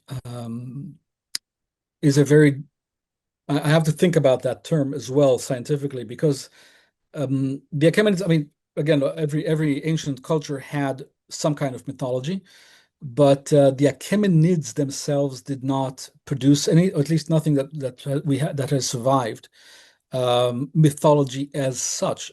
Now, that's not that, well, at least not what we would expect as mythology. So we have, of course, the imperial inscriptions of the Achaemenids. So that these are the royal inscriptions written for and by the kings, the king of kings, the rulers of the Achaemenid Empire, and they do include some mythological adjacent elements in them as well. Most significantly, about 3/4 of the inscriptions begin with a very short creation story. Okay, Ahura Mazda created the sky up above, this earth, created happiness for man, created man, etc., etc. So this very schematic creation account that is, you can call it mythological as well. And he created also the King of Kings. He created Darius or Xerxes or whatever. And so we have that kind of micro mythology, if you will, in the Achaemenid period. We have in the Avestan text, now the Avesta are the Zoroastrian scriptures, which were not written down yet at the time. And we don't exactly know what the form of these scriptures was at the time. So in my research, I tried to be very, very methodological in delineating exactly what we can know about the Zoroastrianism of the Achaemenid period. They call that Achaemenid Zoroastrianism, and that's mostly related to ritual practices because they are depicted visually and sometimes more than just visually, but mentioned very briefly in various sources. And I've had a couple of our articles appear just in the past couple of months on specifically on Achaemenid sources. But if some of these Avestan texts existed already at the time, they would have contained some important mythological elements as well that could find certain parallels with some of the Torah texts, and probably do find that, but not with Moses specifically. Actually, more with the creation account, so more with the beginning of Genesis. Okay, the first two chapters of Genesis certainly have a lot of, and I'm not certainly not the first to note this, a lot of resonance with these Zoroastrian sources as well. Now, about Genesis is a particularly interesting case because it shows from beginning to end, really from cover to cover, Genesis shows knowledge of, or at least some appreciation, some knowledge of Zoroastrian, at least Zoroastrian traditions. I mean, again, I'm not saying that these texts were written at that time. They were at some stage of their development, but they would become part of the Zoroastrian corpus. And so Genesis is certainly very familiar with that. And it absorbs some of these ideas into the creation account, in both creation accounts at the beginning of Genesis, and into the idea of good and evil. So as most of the viewers probably know, of the listeners as well, Zoroastrianism is very much associated with this dualism of good and evil. And in Zoroastrianism, this dichotomy is very strict. So you can have good, absolute good, you have absolute evil, and they don't really cohabitate. You don't have one and the other together, really. It's evil is evil and good is good. In Genesis, from the third chapter, so in the third chapter of Genesis, we see clearly that Yahweh does not want man to know how to distinguish between good and evil, but man does, and this very distinction becomes the source of sin, right? Now they know to differentiate between good and evil because they ate of the forbidden fruit. And then from the entire book is presented in many ways as a polemic against that idea in Zoroastrianism. So in one way, they the authors of Genesis adopted Zoroastrian ideas on one hand, and in the other hand, they polemize against it. So you have throughout the entire collection of stories. So again, Genesis is basically an anthology of stories that have all of them pretty much have one theme that is common to all of these stories, which is that you have good and evil together. So you have really kind of the heroes of the nation, the founders, the greatest uh, moral characters of the nation, also committing the worst possible moral crimes at the same time, right? Sacrificing their son, prostituting their wives and the daughters raping their father with Lot, et cetera, et cetera. You have, I mean, if you read Genesis, this is the most immoral book in the Bible in many ways, just one thing after the other that is absolutely, really, truly appalling. But at the same time, presented as being done by the people who are the fathers of the nation, right? So you have kind of good and evil, extreme good and extreme evil cohabitating together, presented as such, at least in these books. And this anthology of stories has one after the other cases of the fathers of the nation being models, role models, and absolute monsters, the most despicable characters at the same time. And then at the end of the book, with Joseph and his brothers, you have the this idea that what man or what you, when he says to his brothers, what you intended for evil, God intended for good, etc. So from beginning to end, this idea of good and evil working together, not being completely separate units as they are in the dualistic, in the pure dualistic system, is common through to the entire. So clearly, when Genesis was written, okay, that was late enough to be able to polemicize against this idea of dualism that is so important in Zoroastrianism. So again, um, I would not date that before the uh, third century before the Common Era.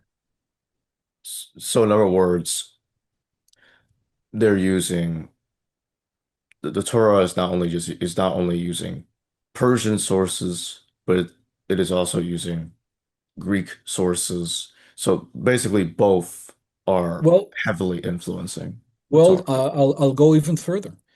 Hmm. The Torah, as I said, is very much a product of or a derivative of the Alexandria Library.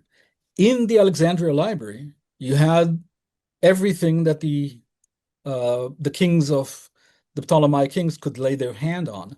So they had texts from, they had Akkadian texts, they had Phoenician texts, they had texts, everything that they could find, they would bring and copy to Alexandria. So you could be influenced by really ancient Akkadian and Sumerian texts and everything that could have survived and copied in Alexandria. You could be influenced by them in Alexandria, third century. So that's very important also methodologically. When we see Sumerian and Akkadian influences in the Bible, that does not mean that the person who had access to them lived when they were written, like in the 7th century, 8th century, even prior to that. But they could have been found in the Library of Alexandria and influenced the biblical author slash authors in Alexandria. And that would make a lot of sense to actually have this library that collects all of these different sources together and makes them available for scholars at the time. Yeah, so we have not just Persian elements, which would have been also collected in Alexandria, Persian elements, Phoenician, certainly, all kinds of Mesopotamian elements. I mean, they wanted to really collect everything that they could lay their hands on. If you had to pick one, is there a certain story told in somewhere in the Torah that you see elements of several of these cultures in Alexandria put together, like something that parallels both Persian, Greek, and other sources simultaneously. Well, yeah, I mean, again, in Genesis, we see that. So I already mentioned the Persian aspects of Genesis, but also the idea of the fathers of the nation coming from the East. So the polis builders typically come from the East. They come from the East to Greece. Okay, they come from the East was seen as something old, something original, and so it was in the Hellenistic mind, a polis builder should come from the East and build, or at least be connected to an Eastern ethnos, or an Eastern people group, and found the city of a major city, a polis. And so we see that throughout Genesis, really how important it is for Abraham to have been from the East, but not only that, for his sons and for his entire lineage to go back to the East to bring wives from the East, right? They could not mix with the people of the land, and so everything has to come from the East. That's a very Greek a very Greek idea so here you have both at the same time in Genesis, the same stories presenting a kind of a polemics against a certain element of Zoroastrian thought, or this idea of this dualism of good and evil, and at the same time embedding that within this idea of a father of a race that is coming from the East. So that's just a very, very clear example of what you were talking about. And before we close, I'd like to remind everybody that the link to purchase the book will be in the description below and the pinned comment, including the link to get the PDF copy if you want to get the book for free, will also be down there in the description below and the pinned comment. With that being said, God, thank you very much for joining me today. And my pleasure. Thank you, Jacob. Appreciate it. Hello viewers, thanks for watching this video from the History Valley YouTube channel. Please don't forget to subscribe and hit the notification bell. And if any of you wish to further support this channel, please consider checking out this channel's Patreon page and becoming a patron, and or donate through PayPal or through Super Chat during your live stream. Thank you.